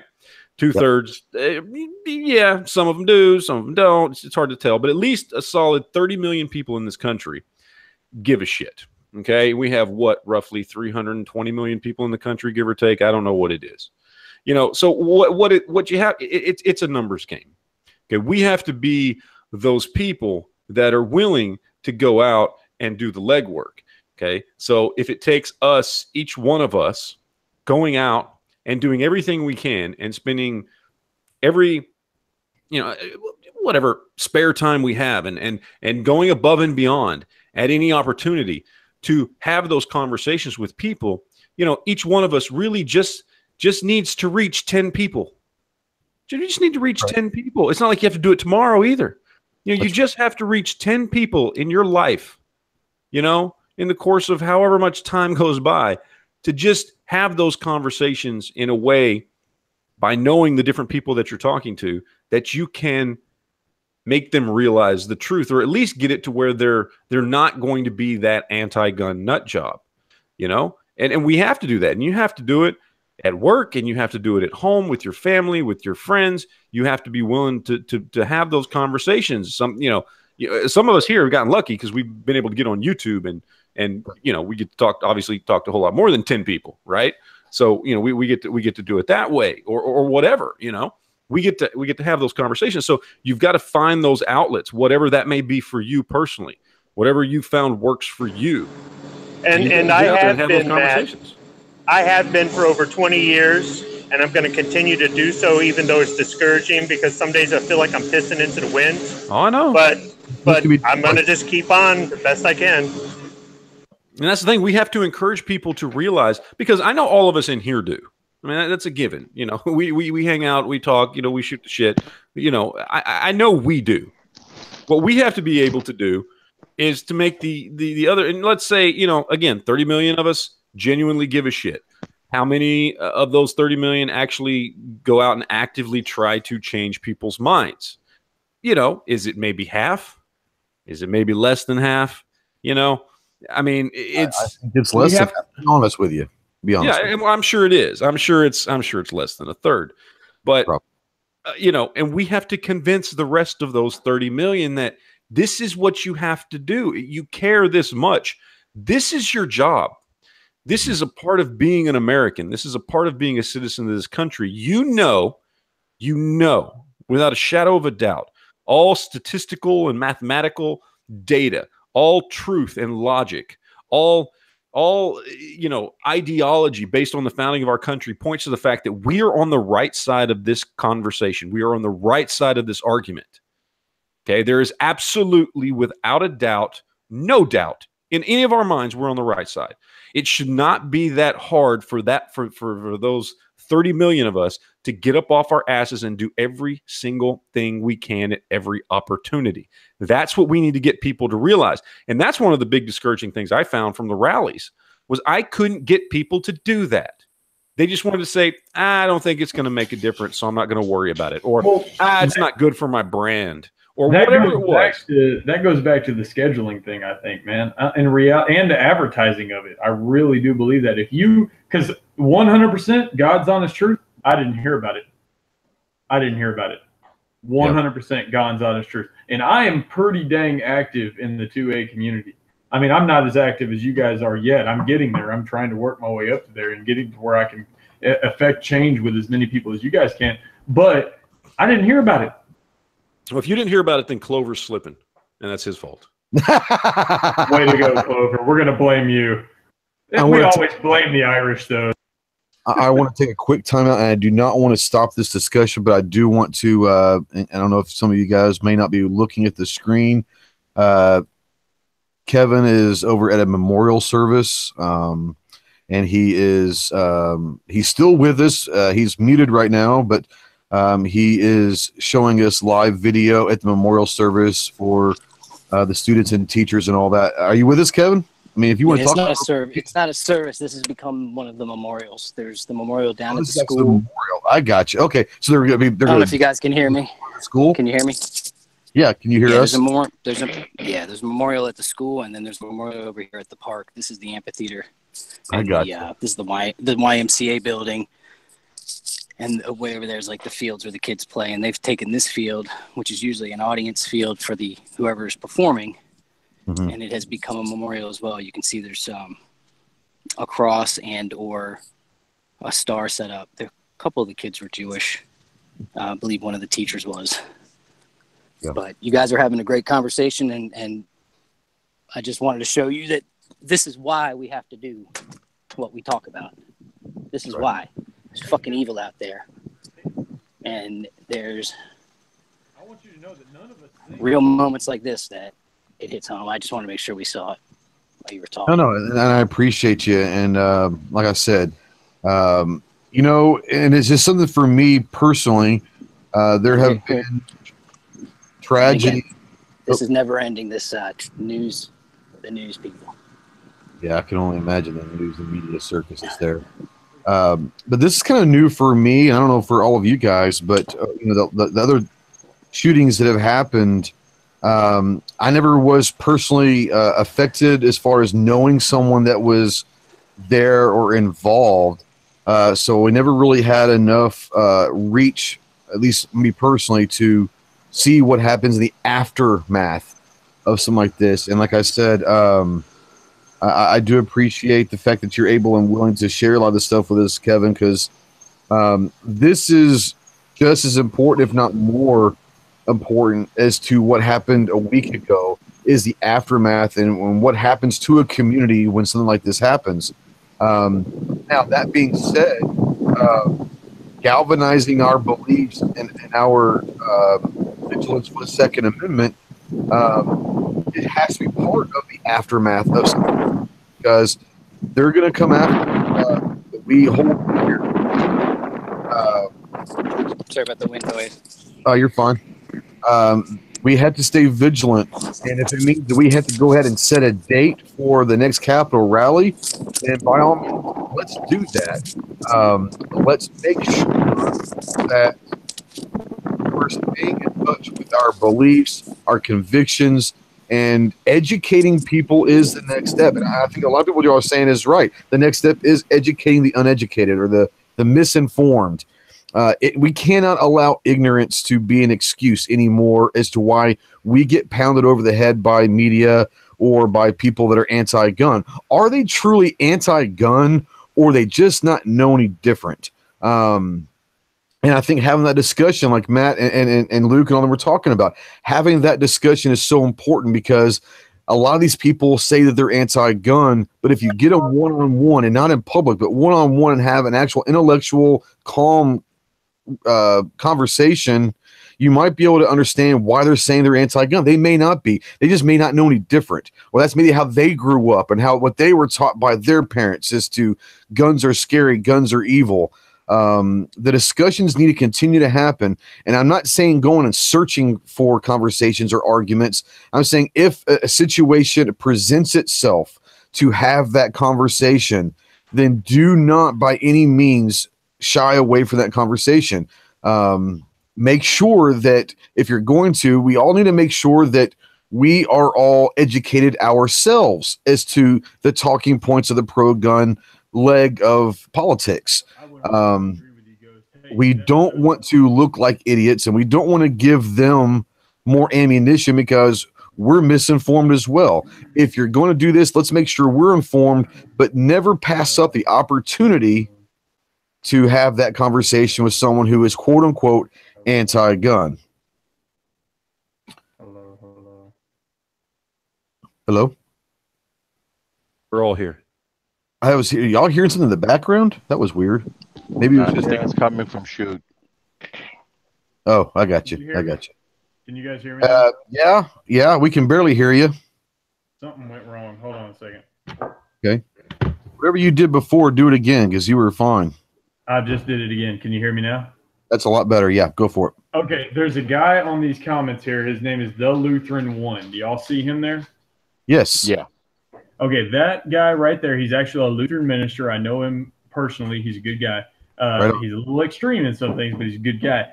One of the things he just sent me one of the things he just sent me in a message was the priority is safety, and ignorance doesn't promote safety. And he's 100% correct. Ignorance doesn't promote safety at all. And one of the things we need to harp on, just like you said, Ghost, is promoting knowledge. Knowledge and truth will outweigh it. Knowledge and truth will outweigh the ignorance. If we do what Matt said, and each of us has to take the step. We all have to go out there and do our part. If we can each affect 10 people, man, we can make a huge change. So we all have to do it. So everyone out there listening, go out tomorrow and talk to 10 people. Mm-hmm. That's it. Utilize what tools you have, and if you're not a content creator on a social media platform, but you are on Twitter, or you are on Facebook, or you're on Instagram, make a Facebook post to all your friends. Like I said, you don't have to be a content creator or a Second Amendment influencer or activist. You don't have to have the platform that some of us have. You just need to make a post on Facebook or Instagram or Twitter saying something about, a pro-gun quote or something, anything that can start a conversation. And you're not trying to preach. Make it something that even is kind of wildish and weird, that promotes a couple comments from people like, dude, what's wrong with you? Or, that's just nuts. Because all you're trying to do is start the conversation. Because if you start a conversation and you get 20 people involved in this comments of your Facebook post or whatever, and it continues into a conversation, you've done your job. You know, make sure you're posting factual material. Make sure you're putting relevant points as to what is being said, but don't be afraid to start a conversation that you may not have to be 100% involved in. Make a post out there, post a picture, whatever it is, something that sparks that conversation, because until the conversations start, you can't change minds. You can't educate people. If everyone's sitting in their igloo and not talking about it, then nothing's happening. Don't be afraid to light that fire with people you know in your community. And someone out there was saying, I think it was HBO Matt. By the way, I haven't seen you before. Welcome to the show. HBO Matt was talking about anything less than a couple thousand open carry advocates marching down 1600 Pennsylvania Avenue will not make a difference. Of course, it's likely that the politicians will freak out and ban all guns in reaction. Well, it's also likely that those people will immediately get arrested for absolutely Washington open carrying, but no doubt. But the picture of something like that, is that what it's going to take? Is people being arrested and videoed and pictured being arrested, standing up for their gun rights? Is that something that is going to be a game changer? I don't think we're there yet, personally. No, not yet. I mean, it may come to that. It may come to the point to where that's what it's going to take. I mean, you've already lost if it comes to that point. That's not right. not where we're at. We should fight tooth and nail to not have to get to that point. Right. Agreed. Ghost, I want to add something to what you just said, and you said it well, by the way.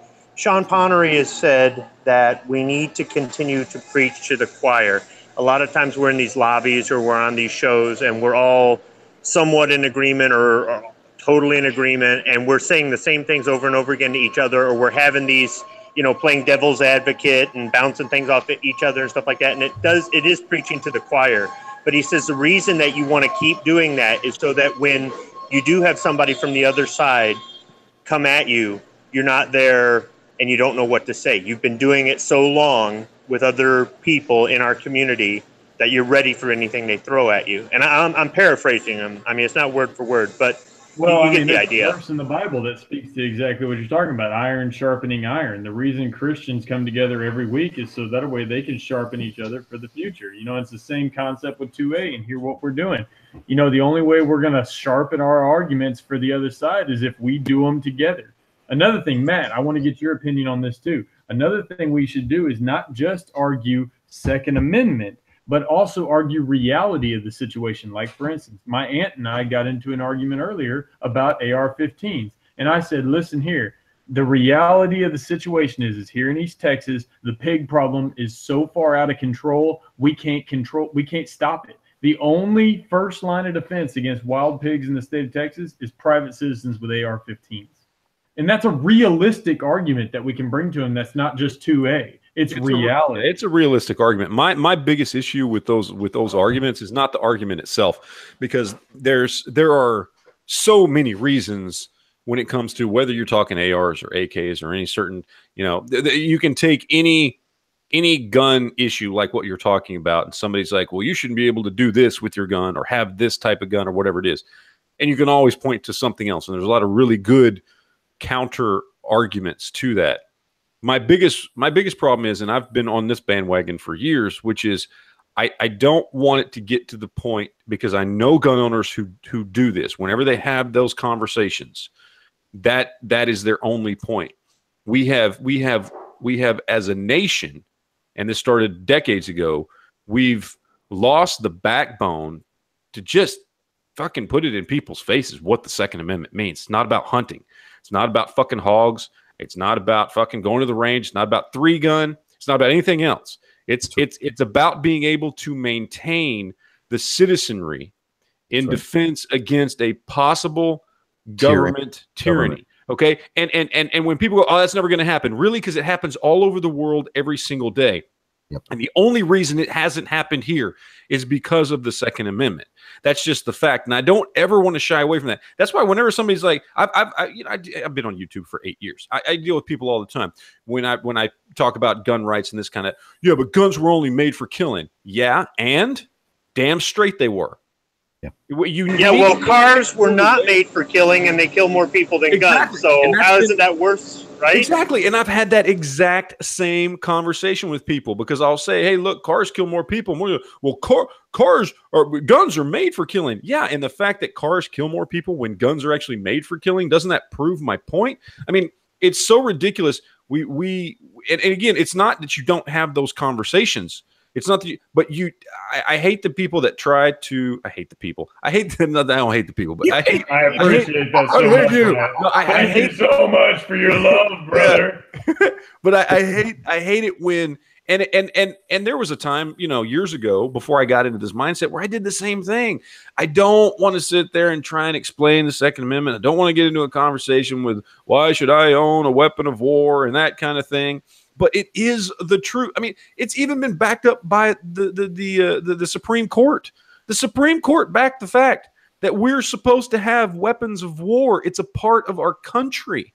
That's just a fact. The whole the 1934, the NFA, the whole thing with it. A guy wanted a sawed-off shotgun. What was SCOTUS's rule?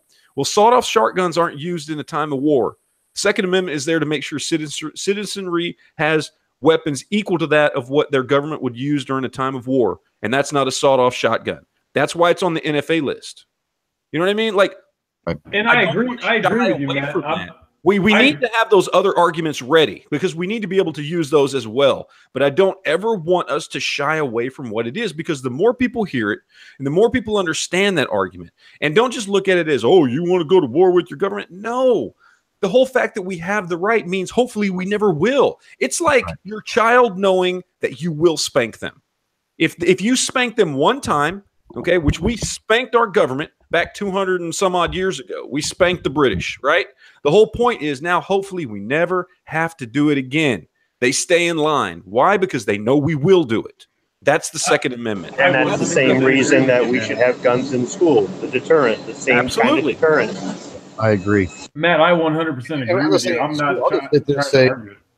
Yeah, I would say let's keep it in school, not just school. I think that these gun-free zones in general it's the worst thing that ever happened. And like you said, we've all made the argument. We know they're target-rich environments. We know they're terrible. What's going to take to get it? It's contacting your local congressman. It's asking them, if not pleading with them, to look at these gun-free zones. These are the worst thing that ever happened to our communities because they're just, like you said, everyone knows this. They're even the people that are for gun-free zones can't fight the argument that they are target-rich environments. They can't fight it. Well, so not only that goes something you can do yourself. And I'm coming from a personal standpoint in this. You can work on rewriting the law itself yourself. You can do it in your own home. Get on your computer, download the law, and adjust it. Draft it up and bring it to your representative. That way, they can't say anything. They can't be like, oh, I have to draft it up.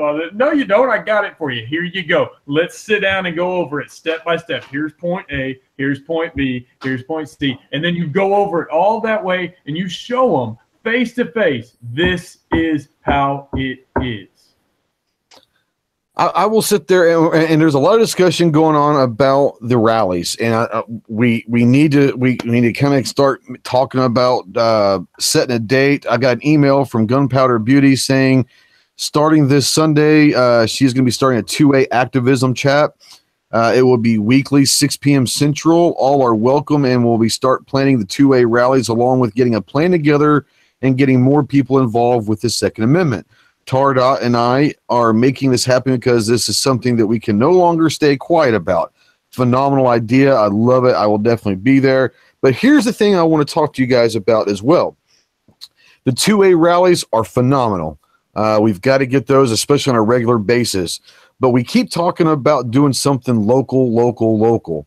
Well, why can't we once a month pick the second Saturday or the second Sunday or whatever, something to do with the Second Amendment, something's catchy, but every month, go find a local gun shop and talk to them and say, hey, whether it's on the second every month and kind of include every second matters with this local gun shop every month or something, go to a local gun shop, go to a range, do something that says every month in my local community, not in the state level, but my local community, we're going to do something to promote the Second Amendment.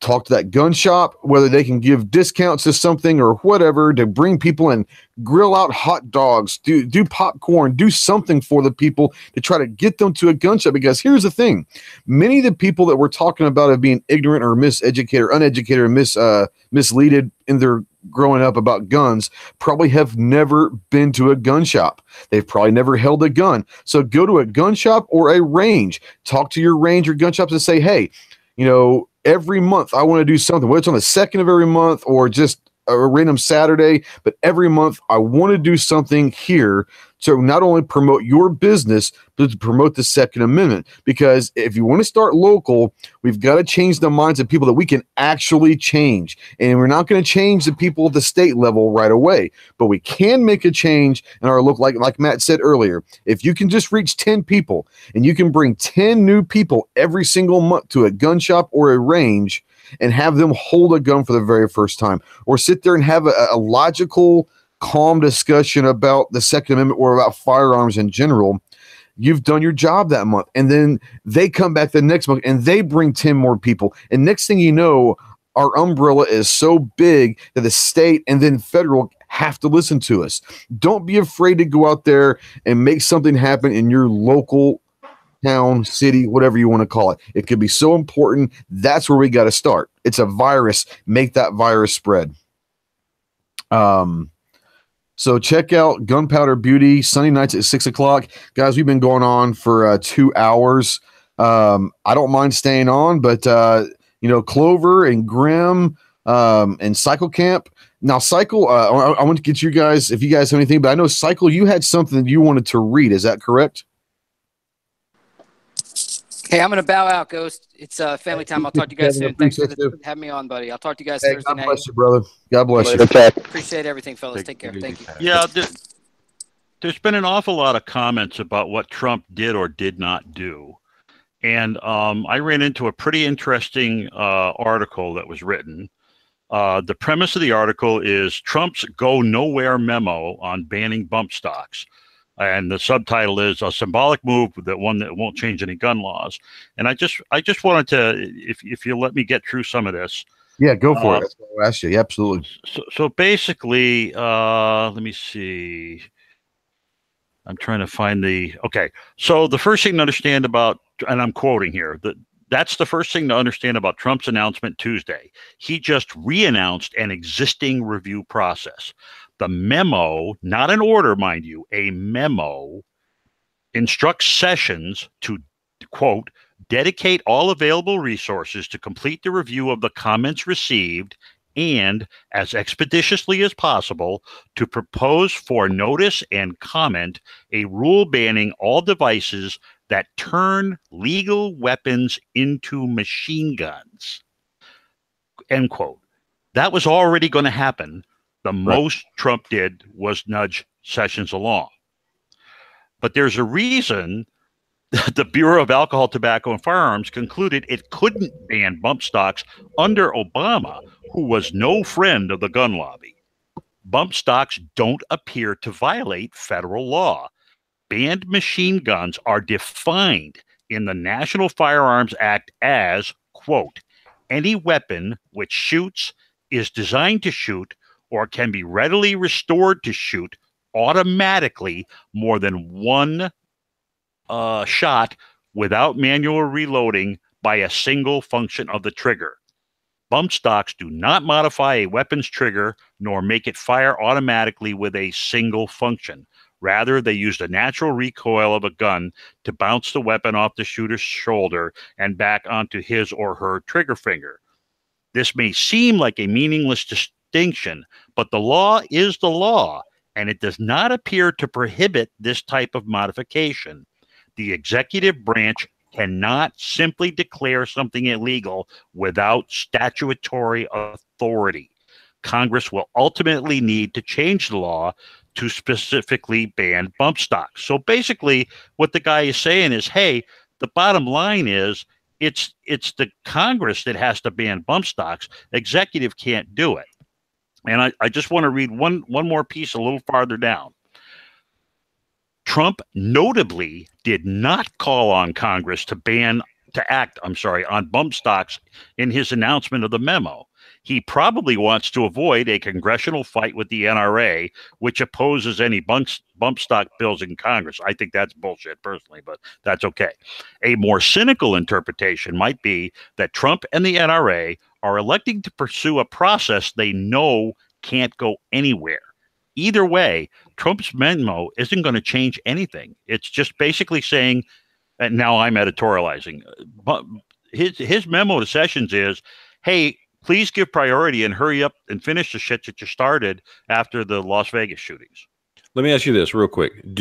Were you worried at all that what's going on with the ATF right now would end up in rate increasing devices being banned? No. Worried about that. So you didn't think that was something that the ATF would do? No, I don't think the ATF can do that. They don't have the No, I'm not talking about can, because the ATF and our government does lots of shit they can't do. Okay? They do lots of shit they can't do. You even knowing that they do lots of shit they can't do, you weren't worried that they would find a way to do it anyway, that they would just do it and take the risk that somebody would take them to court later on and wait 2 years or 3 years for somebody to run it all the way up to the Supreme Court. You didn't think they would even try. I understand where you're coming from, Matt, and that's a very valid point. That, sometimes you just throw it against the wall and say, "Screw you, sue me." And because to me that's the first time it ever happened. Because people seem to be getting caught up on the fact that he said anything that turns something into a machine gun. He said that because he knows nothing about guns. What he's talking about and what the DOJ and Jeff Sessions is talking about is basically exactly what the ATF was talking about, which is rate increasing devices. Trump just heard machine gun somewhere along the line, and that's what he said in his speech.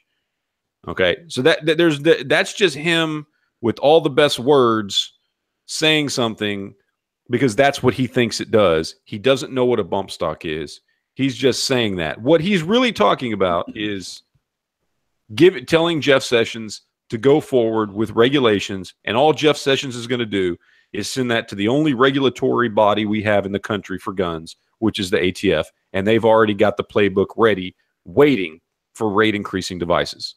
So, I mean, that's what we're talking about here. So, I mean, if the worry is now the ATF can't do anything, okay, if you're not worried about what the ATF, if you weren't worried about what the ATF was going to do a month ago when everybody was all upset about it and sending in comments and all that kind of stuff, then you shouldn't be worried now. If you were worried then, you should be worried now, because that's basically the end path for what Trump said. I mean, it's going to go from Trump to the DOJ to the ATF, and lo and behold, the ATF, thanks to the NRA, already has a playbook for this. They were already taking comments on it. Well, now we'll just push it through. I mean, that's my issue. So my reaction, to that. Let me respond to Matt's question or comment. My reaction to that is no, I wasn't really concerned about a bump stock ban at the federal level. I was concerned about a bump stock ban at the state level, and I was right, because Mass outlawed them and Connecticut's getting ready to outlaw them, and I'm working against that right now. But again, there is no statutory authority for the ATF to say we're going to define a new class of weapons called semi-automatics that have had their rates of fire increased. And I, given that they tried to get rid of these kinds of things under Obama and could not do it, I don't understand what's different now just because we have a different POTUS. There's nothing different. There's nothing different in the law. He's got to go to Congress. The law's not different. I mean, but what the problem we have with the Supreme Court, the problem we have with our government across the board, whether it's the Supreme Court, whether it's ATF, whether it's anything, is we've somehow come to this point, and this started back in the 1920s, where we allow our government to interpret the law as they see fit based on their own bias. Okay? The ATF has been doing it for decades. The Supreme Court's been doing it since the 1920s. Okay? We now are in a world where law can be interpreted based on an individual's bias. That's my problem with it. So you know, that this specific thing never really came up under Obama, where it was like, okay, we have a problem with bump fire stocks. Let's send it over to the ATF and see what they think after this great tragedy. No, what the ATF said was they were given this product and asked to review it and judge it whether or not it was, you know, at that moment it was interpreted to be something that was illegal and went against the NFA, and they said, no, it's a piece of plastic, you know, whatever, not a big deal, piece of plastic in a spring. And now that's before real world results, or at least their perceived real world results. Now they have tragedy and shootings and all these other things, and we still live in the same country where we allow these regulatory bodies to be able to regulate things based on their interpretation of the law. And interpretations change when, you know, Las Vegas happens or whatever. That's my concern, because they were never faced with that before. So yeah, they did make a ruling on it once a few years ago, but not the way and not under the same light and with the same, you know, mound of crap coming down on top of them the way that things are today, and especially with the NRA and a Republican supposedly pro-gun president saying, yes, we should do something about these things publicly. You know, that's the problem with it. So yeah, I mean, we can sit here and say, you know, we talk about it all the time. We can sit here and say shall not be infringed till we're blue in the face. Yet every single state in the union, even some of the best ones, you know, I live in Texas, they restrict the hell out of the Second Amendment. Okay, they honestly do. All right, it's about interpretation of the law, and it's a shitty place that we're in right now, but that's where we're at. And the ATF and the president and SCOTUS and everybody else is no different. This is surely one of those cases. I hope it's not. I want you to be right across the board. I want you to be right. And I agree with you both 100%. And that's why we need to get our voices out there. We need to get off our tushies, and we need to keep putting ourselves in the public eye and letting them know we know what's going on, and we're going to fight for our rights, but we're going to do it the right way. 100% agree. And Matt and Cycle, both on both sides. Cycle, you're taking a super lenient slant, saying that the president's doing all these wonderful things and he's using this terminology very, very specifically. And then Matt, you're saying that he's so ignorant he doesn't know what he's saying. And I don't know if we can make either extreme right now until we see what comes out the back end. There's no way we can actually make that. I got it. I get it. I mean, we are talking about the guy who went to school and has all the best words. So I get it. You know. Well, and I get it. We can't just assume that he's half an idiot. You know. And I want to make another comment here, and that is that I like Trump, but I don't think he's the best president in the world, and I don't support all his policies.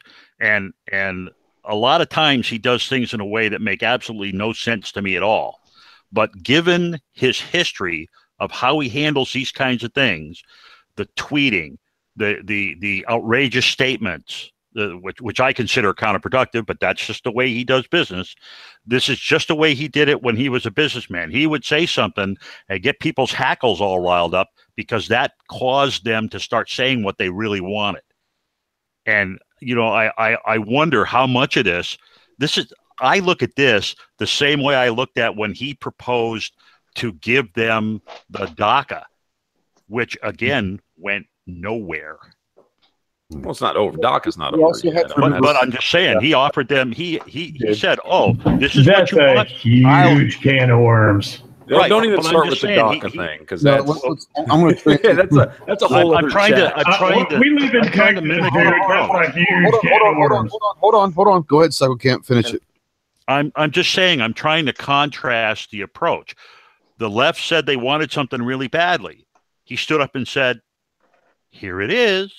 And then all of a sudden they didn't want it anymore because they didn't think it was quite right or it wasn't enough. What he proved was no matter what I give these guys, I always want more. It'll never be over. Well, that's absolutely true. They just don't like him. And ultimately, I mean, there's, you know, well, I mean, I don't know. I mean, if he said, I'm going to give you everything, if he sat here and said, I'm going to give you everything you want, and I'm not going to build a wall or add border security, they would jump on it. They would. I don't think they would. Now, if he said all that and said, but the only thing is they can never vote, then they wouldn't jump on it because that's really ultimately what they care about. But I mean, you're right. I mean, there's they're going to fight him tooth and nail because he has to be the enemy. Yeah, he has to. And I agree with someone else earlier in the chat said, he's doing what he always does. He's got a guy who controls the organization. He's saying, hey, this is your problem. Go answer this question. Go bring us some information and tell us what your best guess is as to how to do this. Does that mean he's actually going to, say, okay, let's do it? Does that mean that he's going to say, well, now, that's not going to work. We're going to have to go to Congress. I don't know. I'm still waiting. I'm still waiting to see what's happening here. But I'm not waiting. You understand also, guys, what we need to remember also is, and I'm just going to bring it back kind of full circle to this rate of fire issue, because that's really what this is. It's not a bump fire issue, a bump stock issue. It's a rate of fire issue that these people are trying to get to.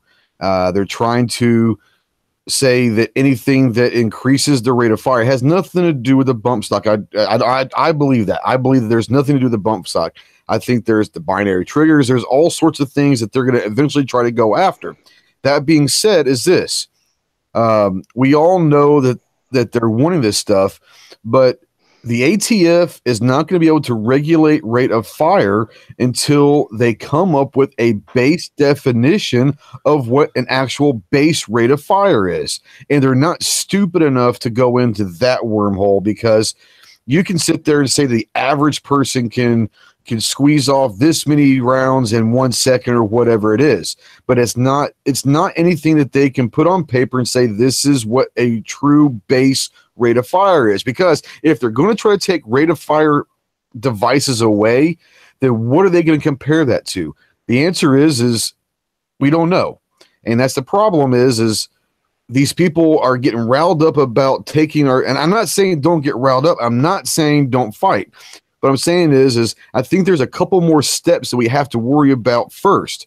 And if we start hearing rhetoric or we start hearing memos about rate of fire definitions, that's when we need to be really worried, because at that point, that's when they're going to start building the base of these devices, because they can't take devices away without telling us what the rate of fire base is. So 100% agree. I would like to think that this is smoke and mirrors. We don't know. I like to hope to think that this is 3D chess or whatever you guys want to call it. But do not think for a second that, like Clover and Matt and these other people said, our government has a history of doing things they're not supposed to do. So don't get comfortable, stay vigilant and all of that, but understand that I'm not terribly worried about rate of fire devices until I start hearing them talk about a definition of what a base rate of fire is. And I truly, and I'll be wrong, I'll pass this through. This will be the last topic we talk about, because we've been going on well over 2.5 hours, or almost 2.5 hours. Do you think there comes a time that they start discussing what a base rate of fire is, and how in the hell would they do that? Does anybody have an idea? No, I don't. See, people have been talking about this for a while. I mean, there's they're trying to define what rate of fire is. No, they're not trying to define what rate of fire is. For them, rate of fire is, they're looking at it sheerly from the point of view of any outside device, outside of manufacturer specifications. Gun comes to you, you buy it the way it is. Anything that can be added to the gun to increase the rate of fire of the gun. So to me, we're talking about Apex triggers. We're talking about lone wolf kits. We're talking about binary triggers. We're talking about bump stocks. We're talking about, that kind of stuff. Where it gets iffy, where it starts dipping into, shady territory is, well, does that mean I can't polish my sear? Okay. Does it mean, what I mean? Like, then you start to get into the gray area. Round mag, a rate of fire increase because you can fire more rounds per minute. than you can against an 8-round mag or whatever. A 15. I mean, it could get as stupid as that sometimes. I think it can. Well, those are the things you have to think about. Psycho Camp already talked earlier. You know, the definition of machine gun is already put in place. It doesn't have to do with the rate of fire. It has to do with the operation of the trigger. Yeah. And that's already been put in place in law, and that's how it is. As Psycho Camp said earlier, that's what they're talking about.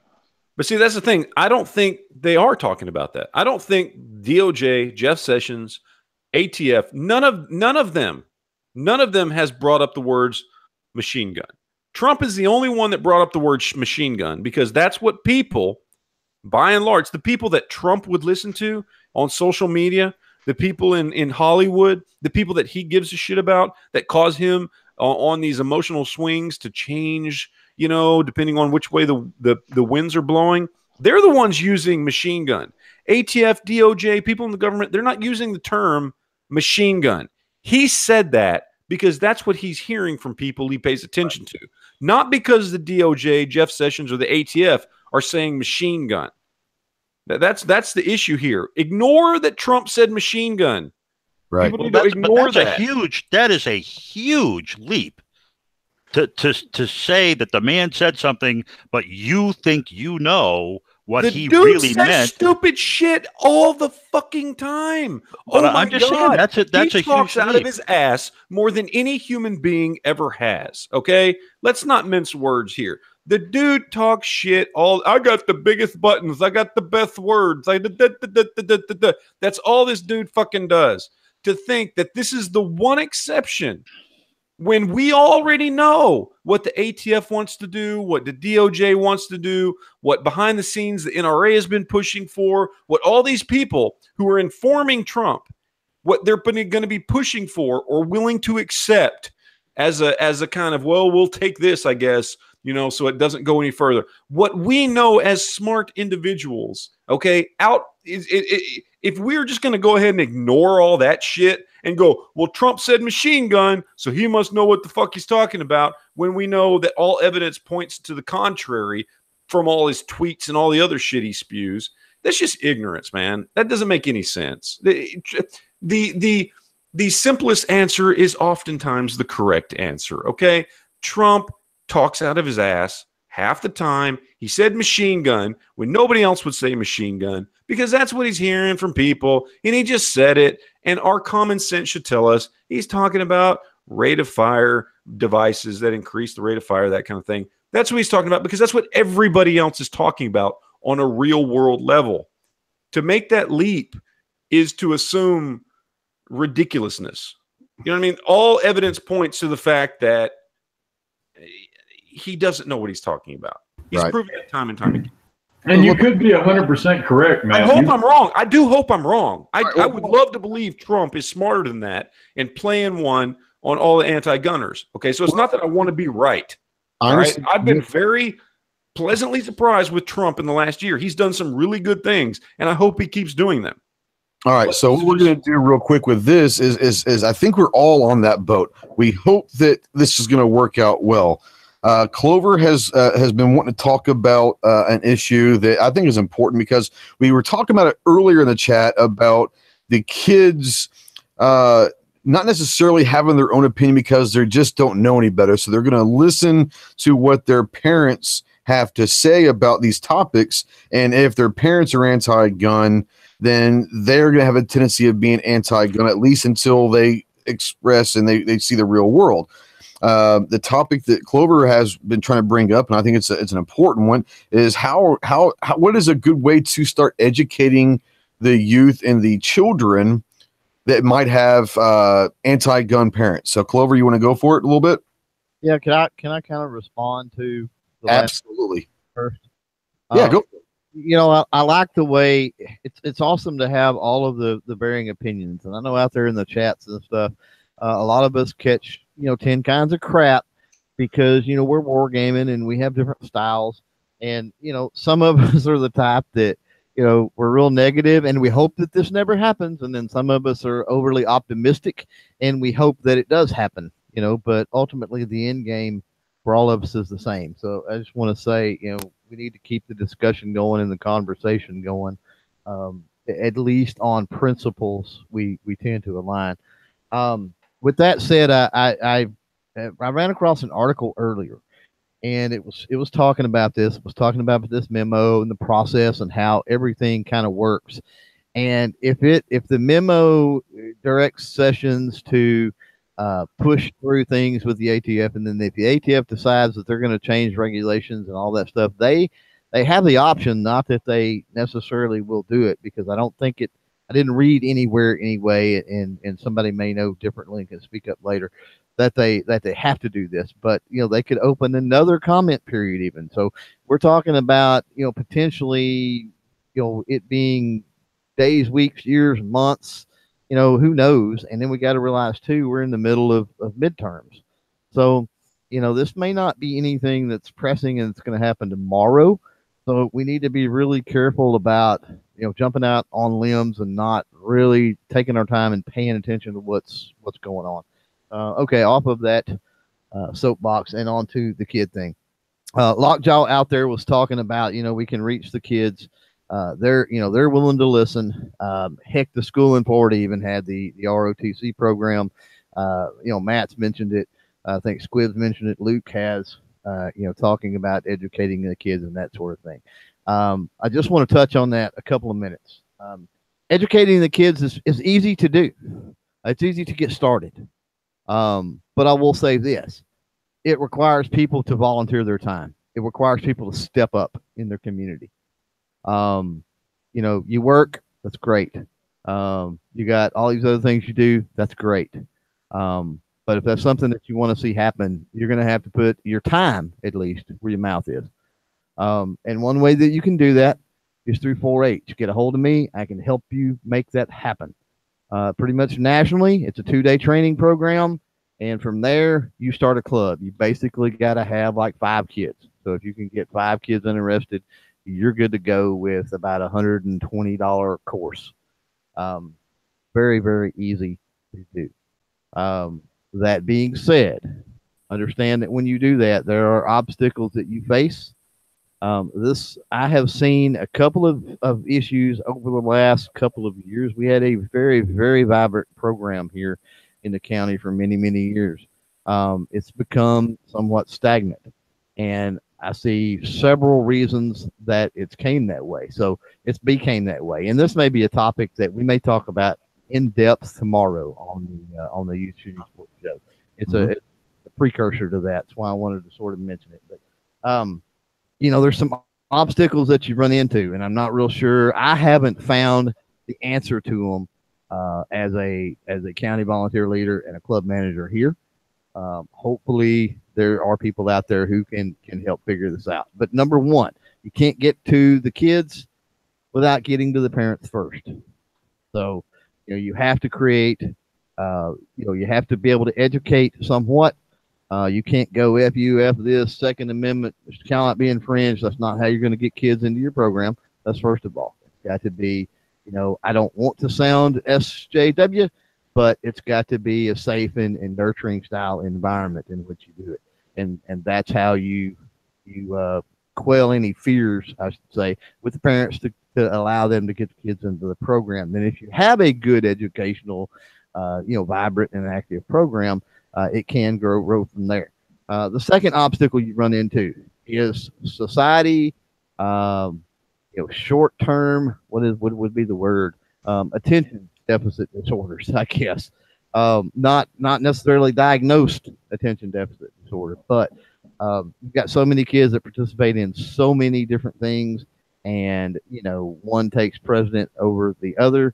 And when that happens, you have to utilize your time that you get with that kid with firearms and instruction and shooting and all of that to the absolute max. And then some of them take to that and they drop karate and they drop football and they drop other things because they like the shooting sports much, much better than anything else. It's a lot more structured, and it's designed that way because of the safety aspect. It has to be more structured than a lot of the other activities that they participate in. And you'll find that, there are kids that absolutely crave, that structure. They're not getting at home. They're not getting at school, whatever. The next thing on it is, and I found that this is almost vital and pivotal, is you need kids in the program that are leaders. My youngest, when we started seeing sort of a stagnation of sorts with county program in the club, it was when my daughter um, graduated and was out of the program. For many years, she was a junior leader. She was one of three kids in the state, I think, that held the certifications that she held, all of that kind of stuff. And, that inspired all of the other kids to join up to come in, whatever. She wasn't threatening like, a lot of adults are and that sort of thing. So, if you're looking to get into it, design a club, if you have kids, then that's a really big deal, is to have those kids, especially the older ones, 13, 14 years old or so and older, that can be mentors and kind of bring in those smaller kids and work with those smaller kids, and it gives them a place where they belong. And then finally, something that we've got to work with, and that may change very soon with what we're talking about tonight, is political climate. Plain and simple. I'm sure that a lot of the drop off we've seen is just because of the drop off we've seen in firearm sales, accessory sales, at Second Amendment advocacy, and everything else, because we went through the Trump slump. So many people have become complacent. So, when you're dealing with kids, there are some things you can do and some things to watch out for, and that sort of thing. And with that, I'm done. I didn't mean to take up half the show. Half the show? Hell, dude, that is nothing. Dude, we are 2.5 hours in. We still have 47 viewers. What that tells me is this is a hot topic, and we were well over 70 there for a while. This is a hot topic. People are passionate. There are ideas and there are personal opinions that are being thrown around. And the reason why I wanted to have the discussion, and I like the panel that we have, is we brought in some different opinions on both sides of what we think Trump might have done today. And the good thing about that is the same argument that even I will use when I first heard about today is the emotional response of what the hell. And then as you start to think of more and more about it is we're given an emotional response to what I believe is an emotional response to what happened last week. Do I think that this has some legs? I'm afraid that it very well could. I'm not convinced that it's going to be as bad as we think, but I still think that any inch is not worth taking or giving. But do I believe that this could be smoke, a little bit of smoke to pacify the emotions of what happened last week? Yeah, I do think there is part of that as well. We want to joke about Trump saying that he's a lot of things, but one of the things that he is smart. Also, one of the things that he is a jackhole. I mean, he'll open his mouth and say stuff that doesn't need to be said. So I don't know what's really going to happen. And I think it was Luke or someone said we just have to wait. We might have to wait to see what this ruling is, but we should never wait for a ruling to tell us when we feel that there's an opportunity to talk Second Amendment, talk pro-gun legislation, talk pro-gun rhetoric. Do that every single day that you have an opportunity to do that. Create conversation. Don't create arguments. Create conversation. Create logical, calm, educated conversation with someone that may feel differently than you do. That being said, guys, it's been 2.5 hours, and we could go on for another 3 or 4 hours, I think, but I'm going to start trying to wrap this up. John had to step out. His medication kicked in. So we are going to do one last commercial, and we're going to talk about the Gun Channel Blitz, guys. We do encourage and support all the new firearm content creators. We're very excited about all of the new ones that are coming out. I love the fact that there are some new shows that are being started up in the last couple weeks. Especially some of the Tardot and RL and Gelsma and the Gun Gals. there's some really exciting stuff that's happening because it's not just gun porn stuff. It's legitimate conversation about the firearm and outdoors community, which is extremely important. But what we're trying to do is help out, encourage other people to turn the cameras on. And if they do, we want to try to help them out a little bit and grow their channel. And we're not saying doing a sub because we tell you to go sub their channel. By no means we want you to do that. We're saying we're going to try to throw out some channels that we like their stuff that's been going out there. And we're going to invite you to go check their channels out. If you like what you see and what you hear, then maybe you subscribe to them. And if you do that, then we're asking you to go find a video that you like and put in the comment section, hashtag GunChannels Blitz. And if one of my mods out there could go ahead and put that hashtag out in the chat, hashtag GunChannels Blitz, to let them know that they've been hit by the blitz. But like I said, we're not asking you to go and just so because we're saying go check their stuff out. And if I'm not back again this time tomorrow, carry on. I saw that, Matt. But no, Gun Channels Blitz, we're not there. So tonight, it actually was already on my list to be the Gun Channels Blitz. But now that we know that it's a special day, our Gun Channels Blitz tonight is that guy's wife, which is, in case you didn't know it, here's the link to her channel. In case you didn't know it, it is actually CloverTach's wife. She has had a channel, but she is just recently starting to do some range. She's wanting to do some range videos. She got an EDC knife, and she's jumping in the last couple of weeks on the Gun Gals chat. So she's starting to kind of spread her wings a little bit. And Clover, I'll let you talk more about it because she is going to be our Gun Channels Blitz, but talk to her about her evolution into this community. If you'd like to. Yeah. outside of 4-H stuff like that. Why have I got an echo? I think you might be roboting a little bit. No, it's an echo. It's an echo? Who is it echoing off of? Do you know? I couldn't tell. It doesn't seem to be working now. So it's fine now, I guess. So I guess. She's never been, she's never been necessarily anti-gun or anything like that. No. But she's never really kind of done the videos and all that. Always been supportive of me in my stuff. It just never was a big thing to her. Not like it was the kids. And honestly, it wasn't necessarily even all of my kids. Really, the youngest one was the one that was into it the most. And so she's been around it a long time. I think the most evolution probably has come through the last couple of weeks. I guess maybe shortly before we went to SHOT Show. I mean, we were gone for nearly a week or whatever there, of course, and that was just a way for her to keep up. And she interacted in the chat, and she sort of seen through the chat how the community was and stuff like that around this. And I think we all agree. I mean, the guys out there in the chat are awesome, and she's had a few things. I won't speak to some of the cool things that viewers have done for her so far, but they're out there, I'm sure, and they know what they've done. I think she may even have some videos up on that, so I'll leave that for you guys to go watch over there. But yeah, she kind of sees how awesome the community is, and that's really pushed her.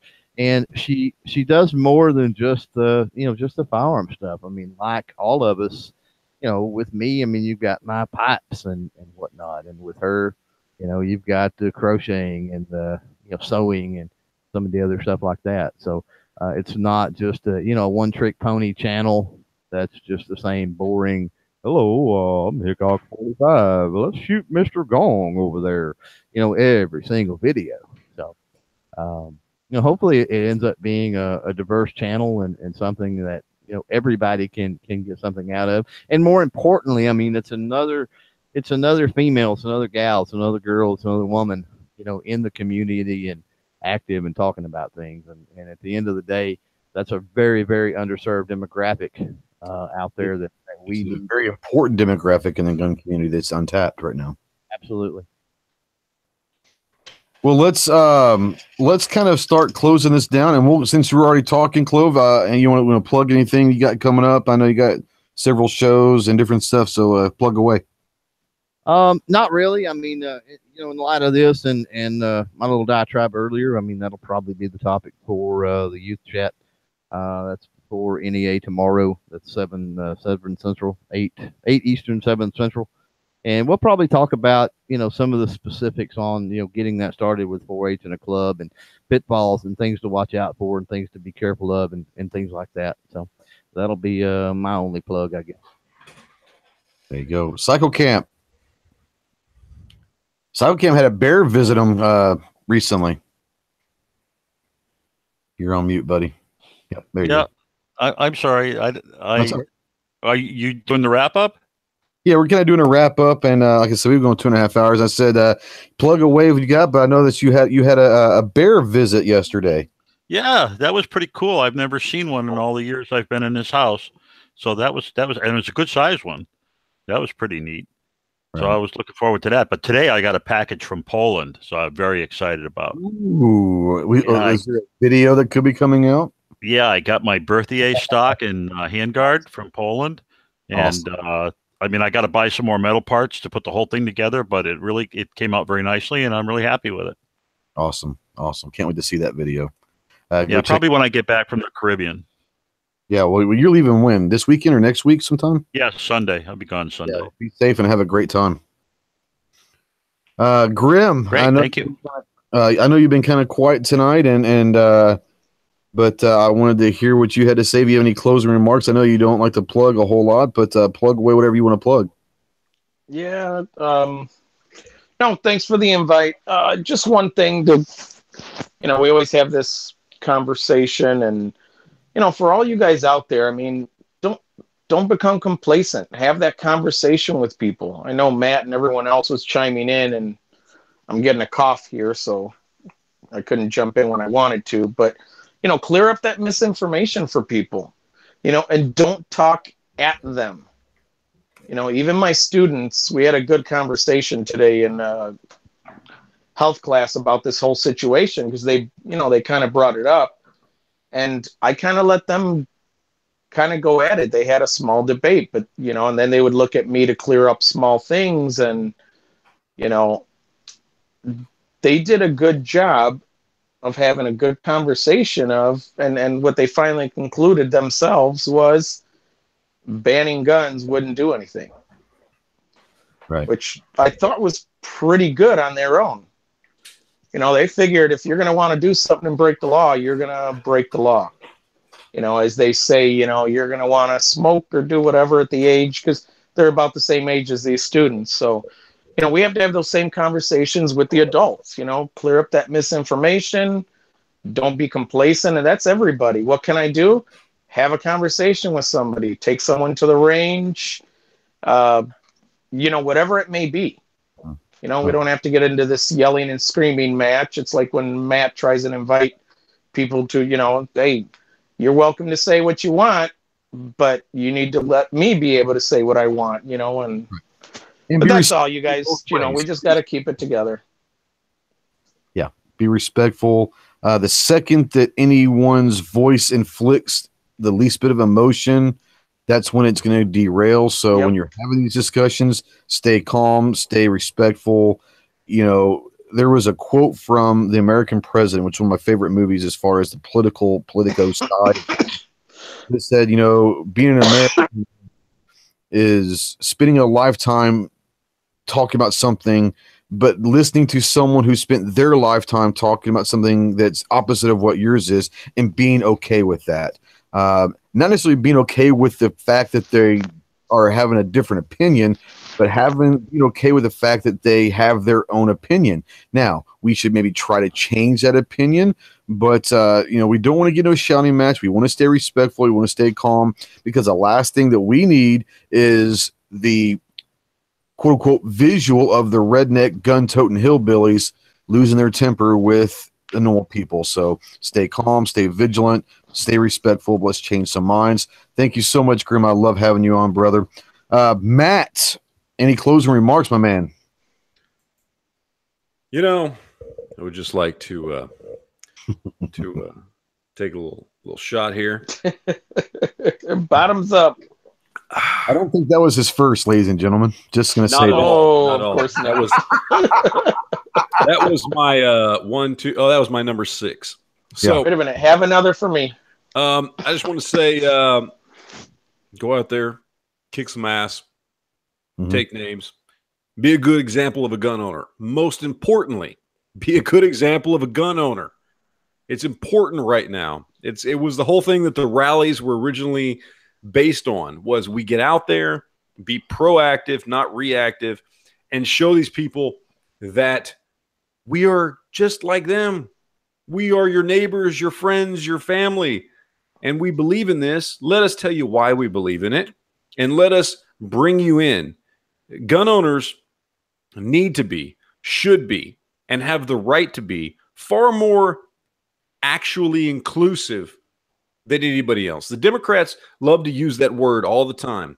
We're inclusive of this, inclusive of that. Yet the Democrats are so not inclusive, because if you don't think in lockstep with them, the anti-gunners, the whatever is under that whole liberal, left-wing, progressive Democrat umbrella, if you're not in lockstep with them, fuck you. We as gun owners need to open that up.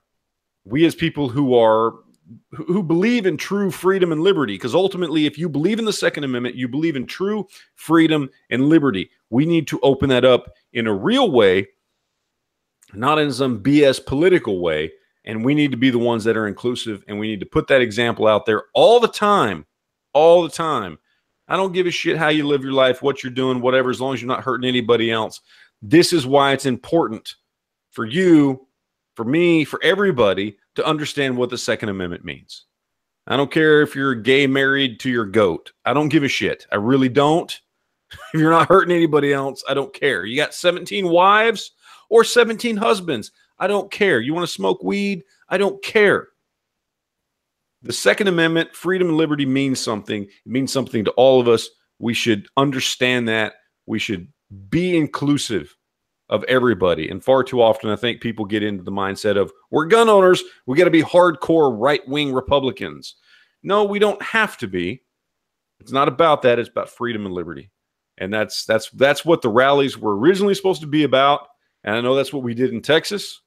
And that's what we need to continue. We need to make gun ownership and the Second Amendment inclusive for everybody, and explain why it's important to everybody, not just us and our little corner of the world.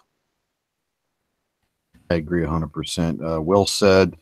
Yeah, staying vigilant. And like you said, it doesn't matter what your beliefs are. You don't care. This is not anything besides a constitutional thing. Let's not lose track of the Constitution. You know, the great forefathers of America thought of some pretty awesome things 240 some odd years ago, which is unbelievable. And they thought enough of freedom of speech to be the First Amendment. But what was the second? They thought enough of arming the citizens to and here's the thing, we say this a lot, but people don't forget about this all the time. They didn't sit there and say, we want you to have guns because we want you to be able to go out and just shoot and do all this stuff. Why is it important that we have guns? It is to protect ourselves from a tyrannic government, our own government, a local militia, to protect ourselves. And I think Matt was the one who said it earlier in his chat. There's a reason why our government hasn't turned on us to the point that they are martial law, they are dictators, because they know that when a push comes down to shove, our citizens are armed, and we will stand up. So, like you said, that's a great point. So I want to bring that up as well. Luke, thanks for coming on, bro. It was great having you on. For all of you guys that don't know, also go ahead and plug your thing. But Luke is also a firearms instructor and trainer. So go ahead and plug away. I know you don't do much content online, but you are a business owner that is involved with the Second Amendment and the gun community. So please plug away. Yeah, we've been actually adding a little bit more content online, and we're trying to build the social media profile for our business, YouTube, as well as Facebook and Instagram. Facebook, you can find us at Shoot Perfect ETX. On Instagram, it's shoot_perfect_TX. You can find us on there. And we do quite a bit on the Instagram and on Facebook. I said the Instagram. On Instagram and on Facebook. But we're trying to get YouTube up and running and getting some stuff like that together too. But our business is mainly what we're about is education. And we got shootperfect.com. We actually are in the process of trying to deal ballistic panels to some schools right now for backpacks. We talked about that yesterday a lot. We got into that. But, you know, we're all about education. That's what we here at Shoot Perfect really, really want to promote is proper knowledge, people getting out there with educated thoughts, and people getting out there and listening to both sides of the argument and coming away with the logical point of view, which makes sense. We're not all about ignorance. We're not all about, you know, just people being in the mindset they've been in forever. We're about people listening to real arguments. And that's one of the reasons I loved hearing from Matt and from Cycle Camp. I mean, those were two really good arguments that went together, and they both made good points today. And I'm super excited about stuff like that. I hope to get invited back from sometimes to talk more. This is awesome. I love this stuff.